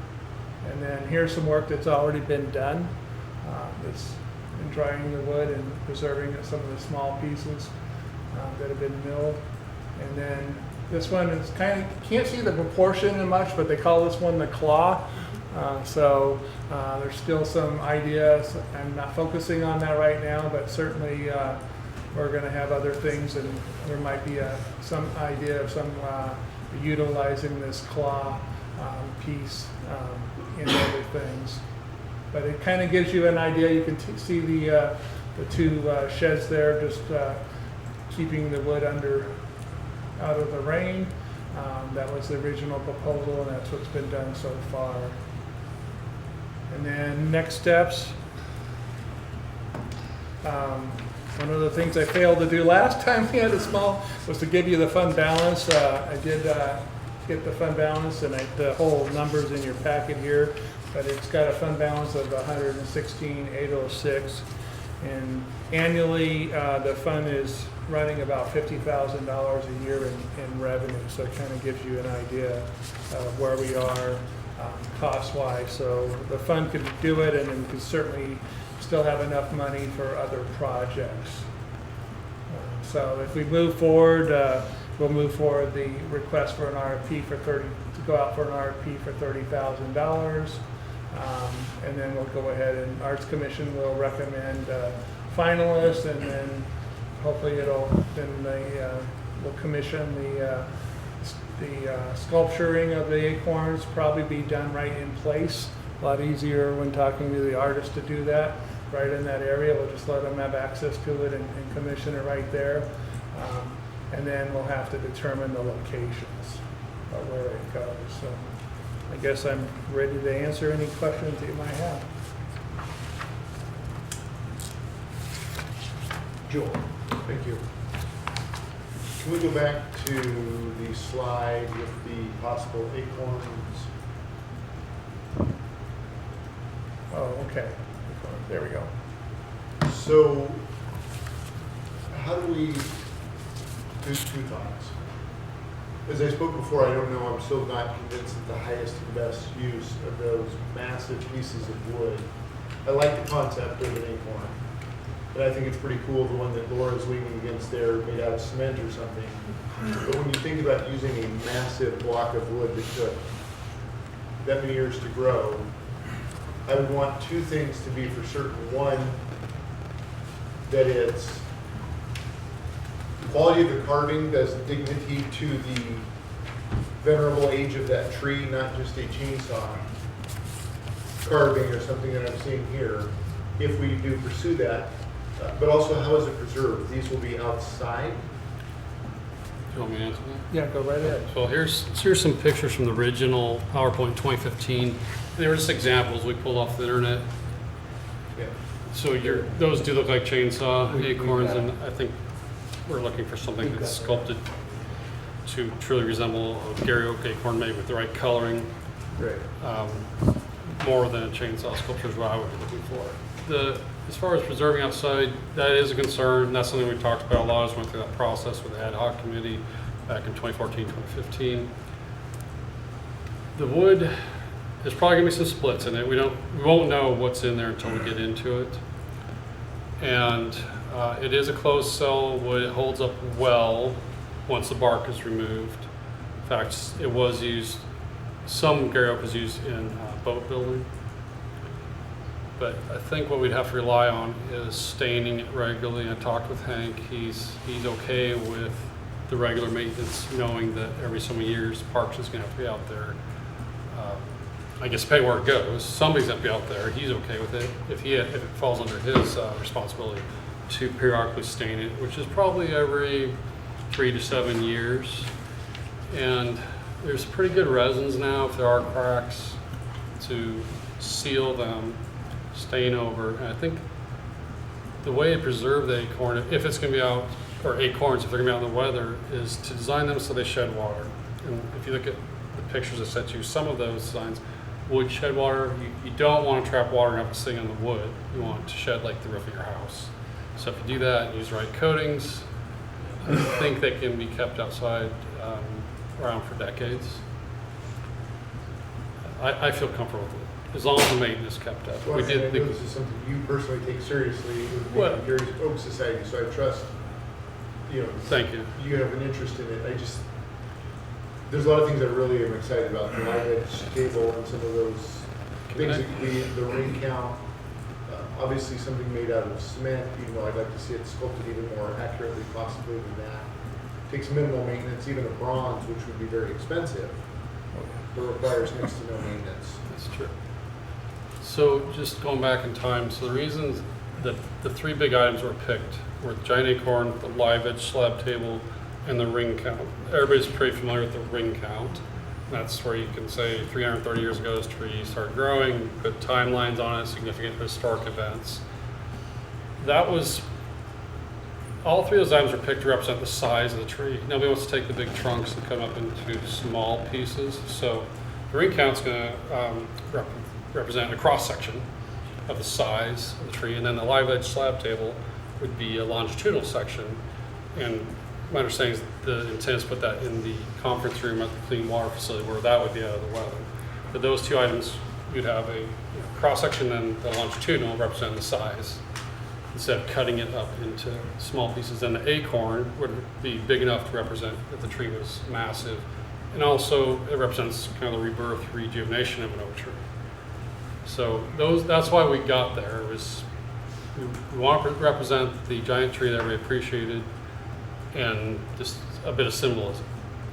So it sounds like one of the bigger concerns might be just, do we have a good quality sculpture that's going to deteriorate fast? Right, if we, I guess, in very simple words, if we're gonna go that route with a giant acorn, that it's done well, that I does agree. service to what was removed and why it had to be removed, and then it's preserved. I don't know if we have an indoor location in the interpretive center where this could sit in the corner and people could see it, versus putting it outside in salt air that just takes annual maintenance and eventually deteriorates. Well, Takes I a long haven't time to focused grow. on the location, so I mean, certainly we can do it. I'm focusing on getting the acorns commissioned. I think we can feel its weather. We'll have 3 of them. I think once we get them completed, you kind of mentioned we'll know the quality of wood, and who knows, we may make a decision afterwards that, well, these may need to go indoors, and we do have the interpretive center indoors. We can look at other locations for indoors. I think hopefully we're trying to vision one in a sculpture park, which is the next item, at least one going there. But I mean, we can play that to see where it goes and assess that. I mean, we may have it outside for 10 years and it may not taking the varnish very well, and we make a decision. So I mean, I think I appreciate your concerns. I guess the question is you really, do you want to utilize the wood for this, and is this the best use? And Brad did a good job of having the history of really taking advantage and really trying to use those large pieces for show is what this was all about in selecting these. There is a sculpture down, I think it's on 9th Avenue, where a Gary Oak stump was cut into I think it's a lighthouse. Does anybody know what I'm talking about? Some condos on the south side of the street, and the stump was cut into, I think it's a lighthouse, Steve? And I think that one's decaying now. It's been there for quite a few years, but it was left as a stump, so it's saying to rot, my understanding, from the ground up. Whereas if you had it on a pedestal, not connected to earth, you wouldn't have that kind of rot bit.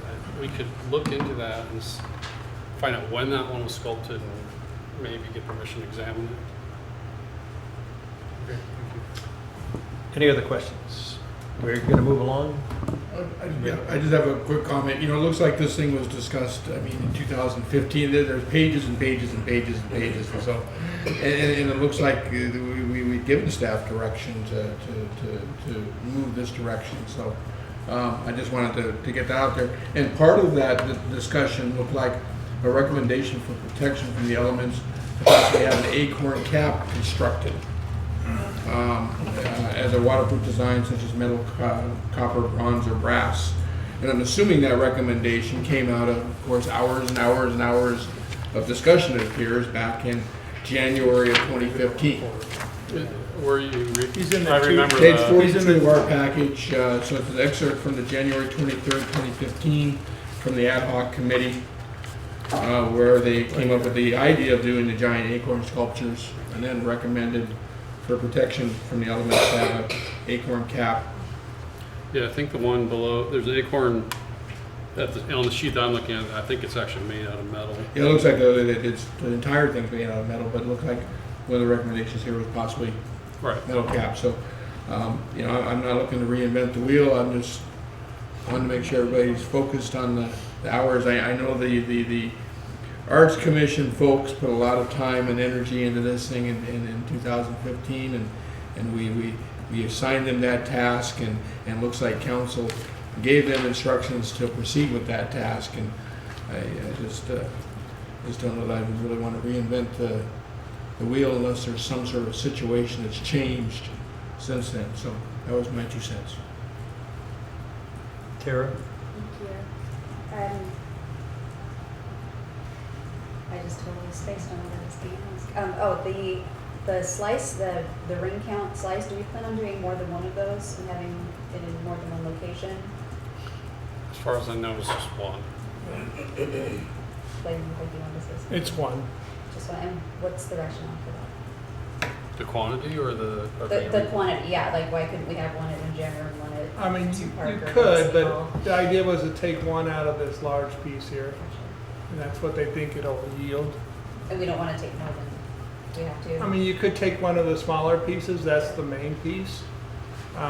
We could, I think when, in the plan and talking to Hank, and he couldn't make it this late, but I think the original plan was just taking one out of this piece. The idea was that the big piece on the left would be produce a ring count and a large acorn, and then the one on the right, which was connected to that, but it changes shape, would make the better table. Gotcha. Yeah. Okay, that You makes kind of sense. see the back side of it. Now it's on the right and the other one's on the left. I mean, obviously, we're only working with what we had, so we Yeah. can't make more. And in turn, the Arts Commission has always done a really good job of soliciting public ideas and opinions. I think that once the Acorn thing gets underway, I would really like to see what the public thinks about where it should go. In terms of picking a location, have that be kind of a community decision. Obviously, the commission will have the final say on that, but I'm excited that we're finally moving forward. I've been waiting with bated breath to find out what we're going to do with this. So, We haven't designated the one on, now it's on the left. Mhm. The one on the right is the big one I had on the other piece that we'll yield one from that one. So we could do a smaller, we could do more rings if we want to move forward. So, The one on the left is the slab table. oh, a slab table, Yeah. okay. Thank you. He knows all this better than I do. Okay. So you might be able to do one more ring out of it before you slab table it, couldn't you? Depends how much length we want Yeah. of the table. I think we want a long table because that room's pretty big. Brad, have you named the pieces? All right. Did I name them? No. Yeah. But gotten pretty familiar with them over the years. Okay, we're going to move on to the sculpture park on our agenda, item B. All right, thank you, Brad.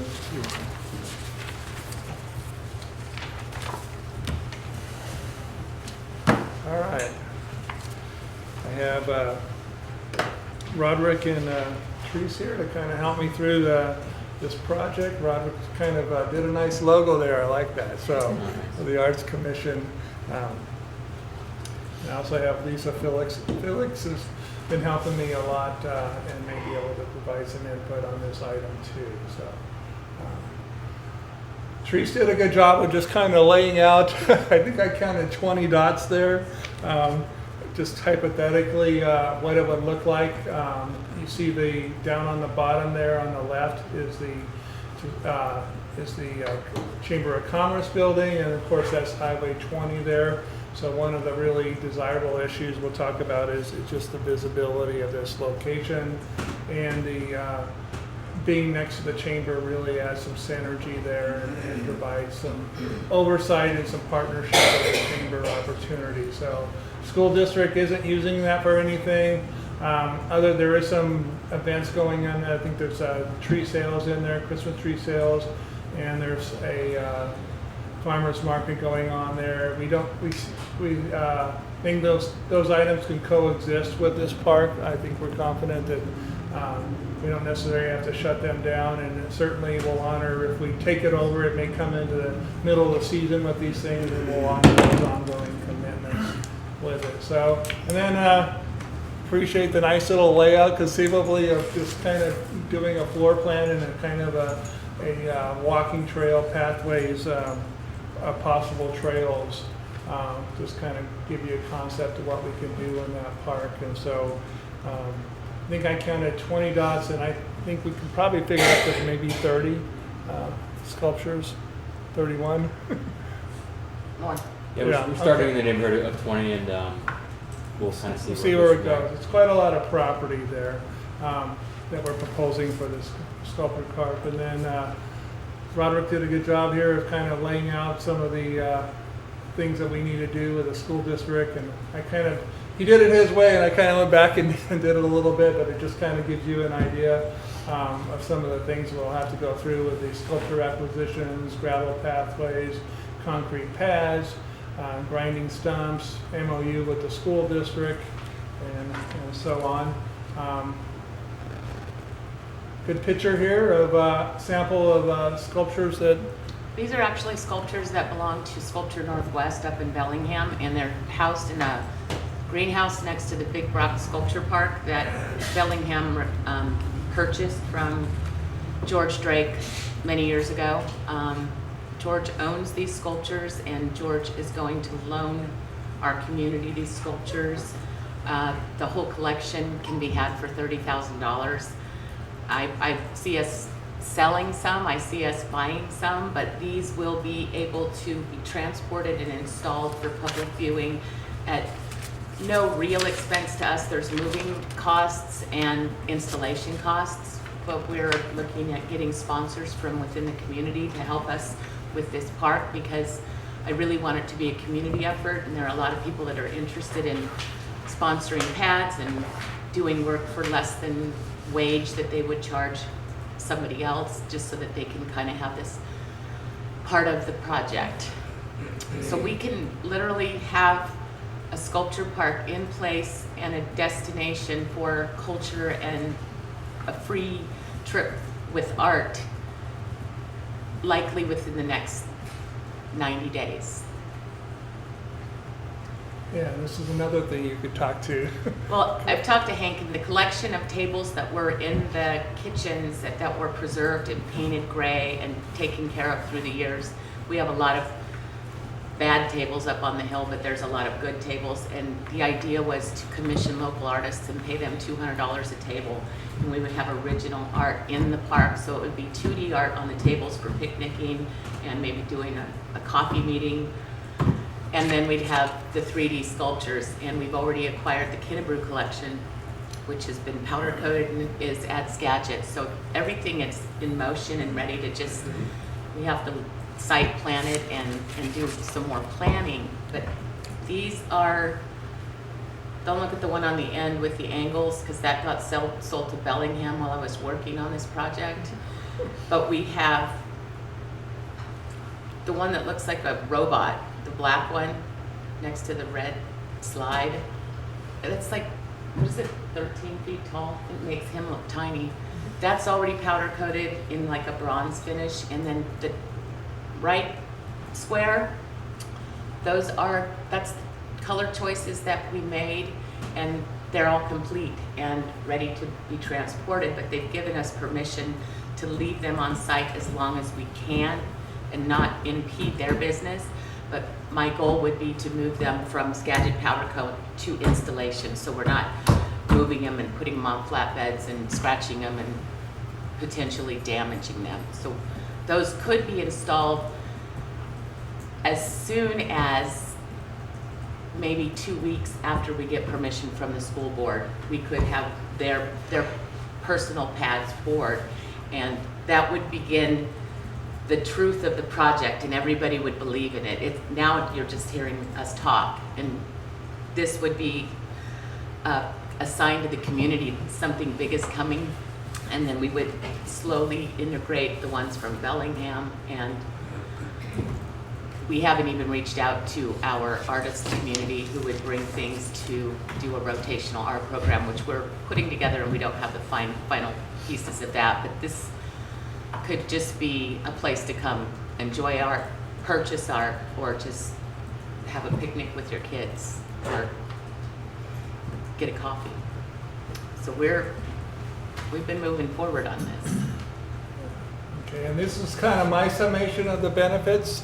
Certainly you can add to it. This is a year-round tourist exhibit, so something the Chamber's really excited about. And the more things you get people to do in the community, the more likely they are to stay overnight. So it really fits that goal there. Like I said, it contributes to overnight stays. The viability of this really prime property in a very visible location is very desirable. So it's underutilized now, and I think this will really utilize that. Next to the Chamber, really provides synergy and allows the Chamber to help with promotion and supervision. They'll be a major partner with us.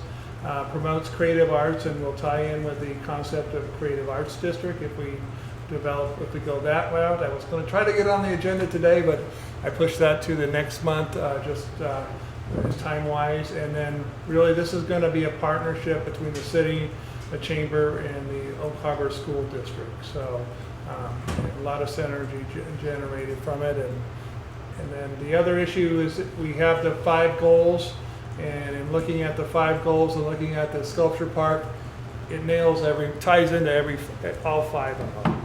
Just fosters arts in the community, fosters the development of local arts community, coordinates and strengthens existing art organizations, develop a program for public art, and furthers a vision as a vibrant and progressive community. So I was amazed that all 5 of the goals had fit right into and really accelerated and how promotes art in the community.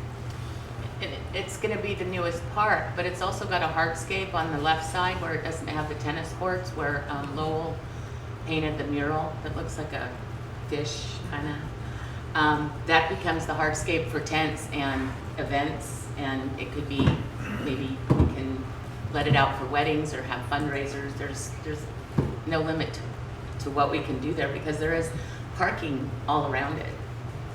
So I don't think people would drive by if they've driven down 20 and historically and say, whoa, I gotta see what that is, because we're gonna have, I've researched what Langley's got. Roderick and I have met up with Anacortes, met up with Langley, and we've looked at what they have, and we can almost overnight eclipse everything they've got put together and really shake the kind of the art world up on Whidbey Island. And we do have the autumn leaves just on the other side, down on the, have a dot for it across that street there on the bottom right is the existing autumn leaves. So I think it'll all tie in really well. It kind of sits out by itself now. We'll give it some company. With the size of everything else, it just kind of makes it fit in the family. Yeah, and this will be a collection of various arts. I mean, that's what sculpture parks are. It'll just have a collection, so it'll be all kinds of, it's not going to be any theme, it's just whatever pieces that we desire to put in there and really promote art.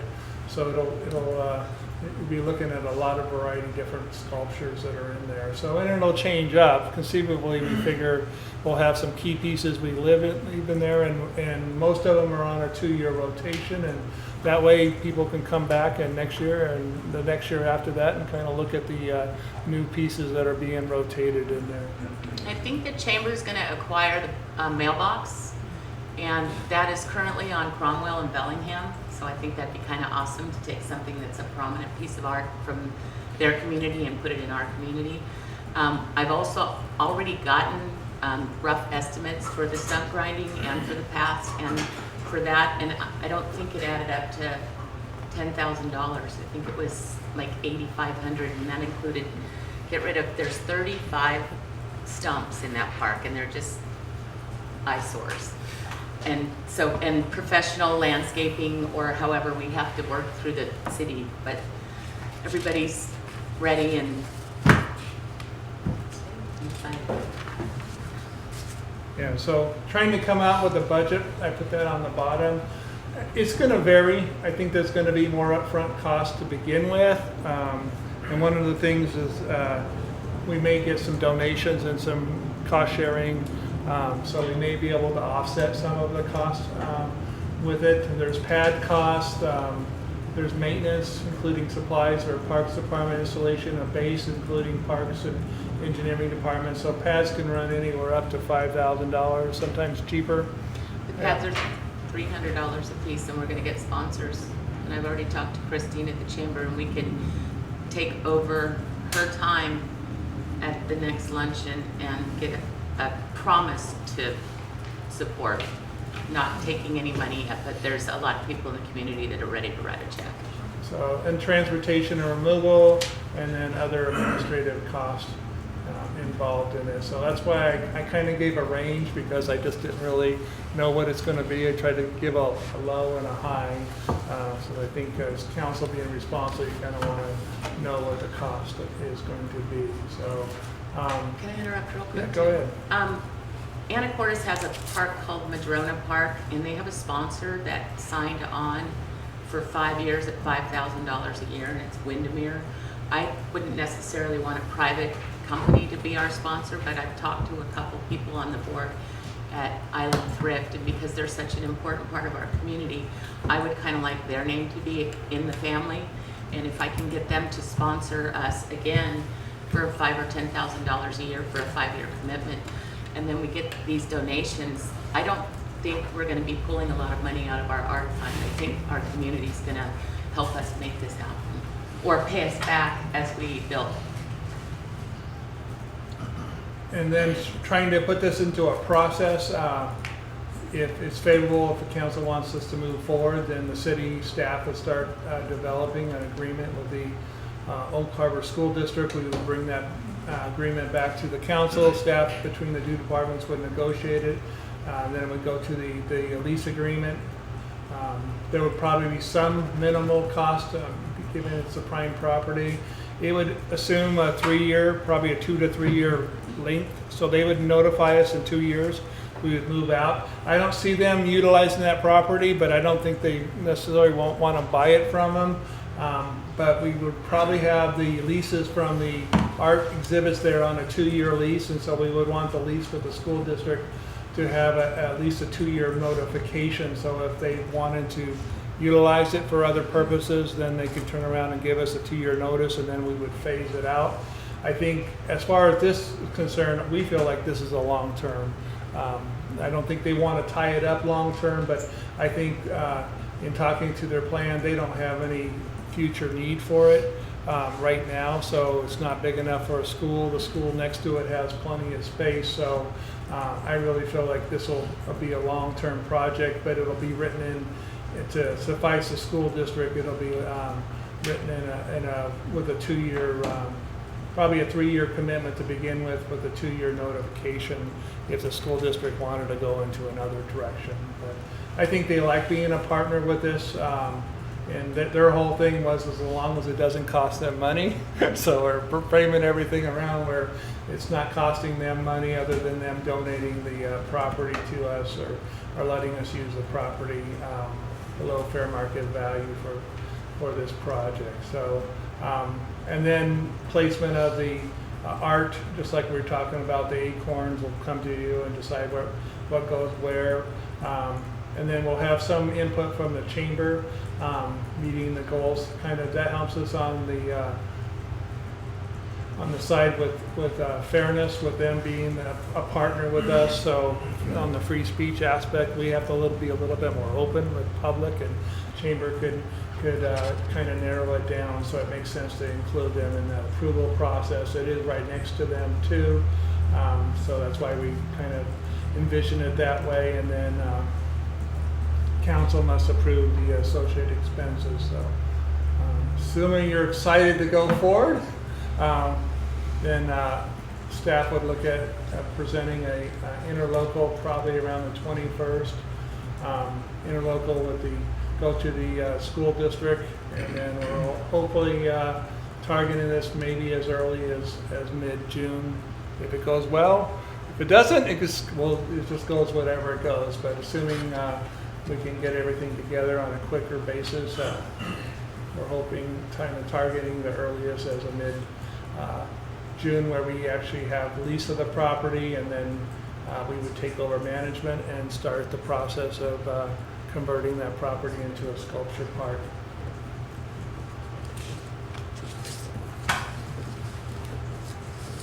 So, ready for questions?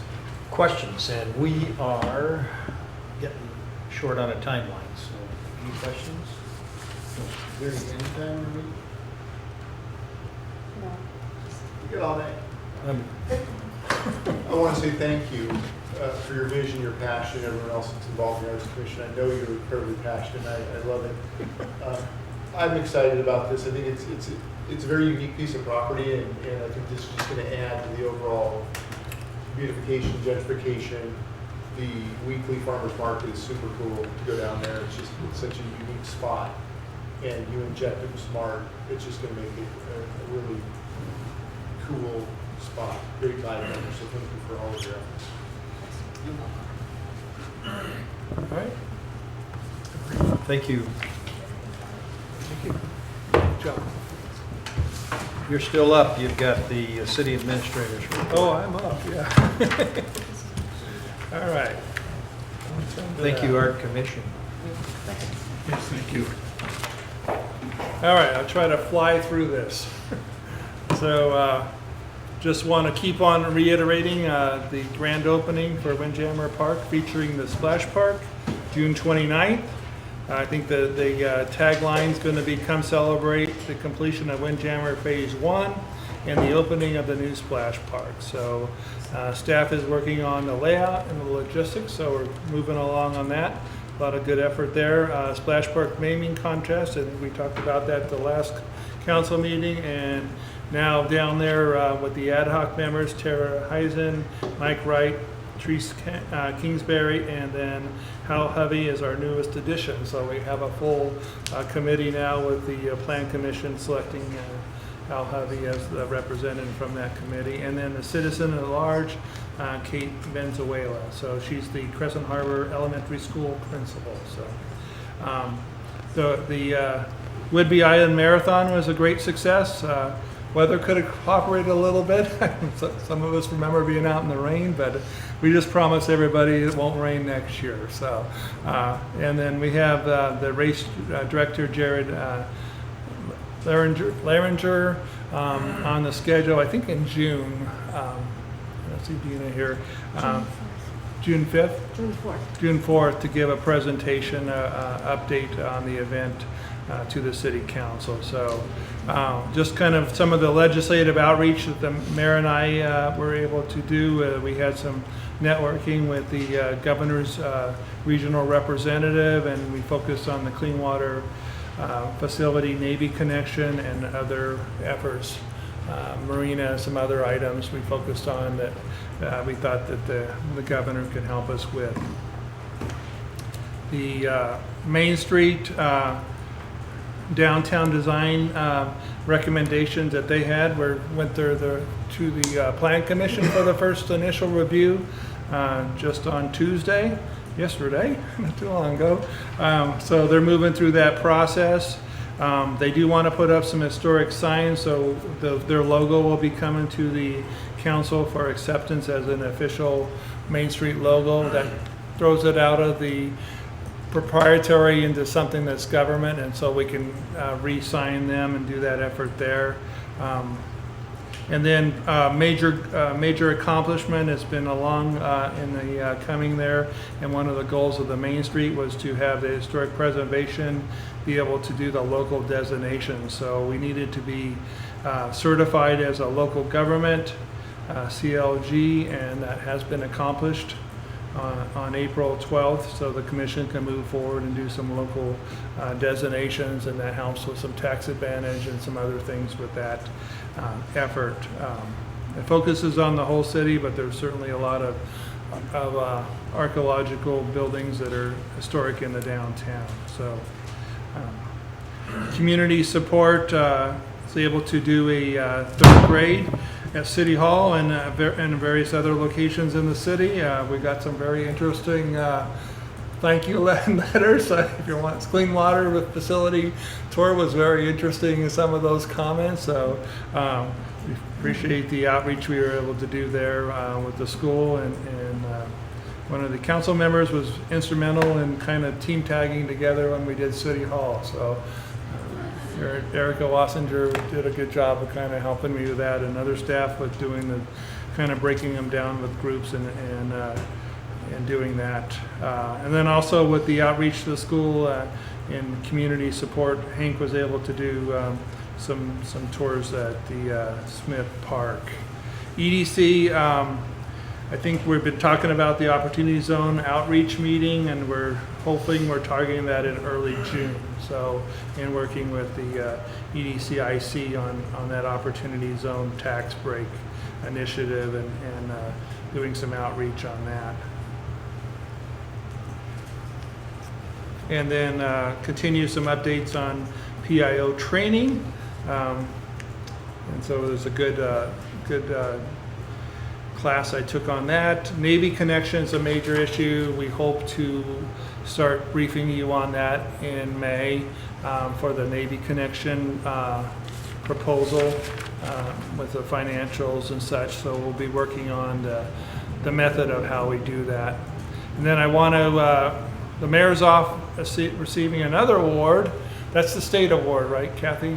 That he's off. And we also, while he's off doing that, we won the national award for the American Public Works Association Public Works Project of the Year for 2019. So with the clean water facility. So congratulate the staff on that effort, and the acceptance of that award is right here in Seattle, Monday, September 9th at 5 p.m. So put that on your calendar. So on the Kaizen, moving on to development of services, on the Kaizen study was the permit performance improvement study. We've got a date of July 15th to the 19th.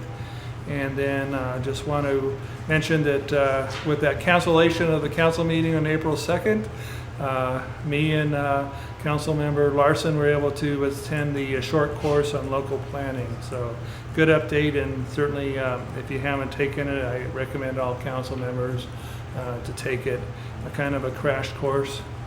In the fire department, the major issue there is the repair of the ladder truck, and it's almost done. And the chief's getting ready to fly out there in May to do the final inspection and then do a drive across the country. I'm kind of familiar with, so congratulations there. On the human resources side, I just want to appreciate the effort with the wellness committee and doing the peep show. A lot of fun with staff and doing the event, and then also we're planning a June 25th, the employee summer picnic is scheduled for June 25th. Police department, the public safety work group, that's what the official name is now, I kind of forgot that, continues to meet, and some of the recommendations will be coming to council soon. And then tying this down, the wagon wheel mobile home park continues. They're looking at other options, and so there's a possibility that they may not even connect to us, but we'll continue to work with the county and the state and trying to address the needs of those local residents that are impacted by the lack of water. And then on the senior center, the fridge is here. And then they had a voluntary appreciation week, and then the Mother's Day activity on May 11th. So that concludes my report. A lot of topics there. It is. It's good heads up though, thanks. We do a lot of things, so yeah, there's some on there I think I forgot about it, because we could do 20 pages if we wanted to. I try to focus on the things that would be of interest to the council, kind of give you a heads up on what we're doing. Thank you, Blaine. Council comments here, last on our list. Anyone comments, going once, going twice, going three times? Thank you, Blaine. On your report under community support, working on a professional services agreement with Would-Be Homeless Coalition for sheltering services. Can you give us a little more input? Maybe you have, and I'm just not recalling. What are we doing here? We're doing a $9,000 PSA. We did a $5,000 PSA in professional service agreement, and in 2017 we didn't do one. In 19, I looked at the fund, and that was the most it has. We have available in the line item, had a little bit of room in there, so 9,000 is what we had room for. They were asking for 15. If they're really going to do a higher amount, then they really need to go through the budget process, and that's something they may do in 2021. How do we utilize those specifically? There's some benefit to us of having a participation, because there is the court case that says you have to have alternative location. So and that was the justification of the $5,000 payment in 2017, and so we're using the same justification for that. But does it subsidize? I mean, I'm just, or I can catch up with you offline. I'm just wondering where that goes. Is it the Haven, or where does it? How is it utilized? It's the Haven. Okay. It's the intent in doing. The intent is to help them fund the Haven. To be a partner with them on that. Anything else, Tara? I'm gonna follow up on Joel's question. You said the 9,000 was what you had left in the fund, or a line item. What fund? What? I can't remember. Are you talking There about? was a community line item that they charged. They took it out of in 15, and we kind of looked at what we had available, and about 9,000 was what we feel like we can conservatively kind of take out of there without going over the budget amount. I mean, certainly if the council wanted to look at it, I mean, you can try to scrounge up a higher amount, but I'm keeping this under the 30,000 so the mayor and I can approve it, was my intent.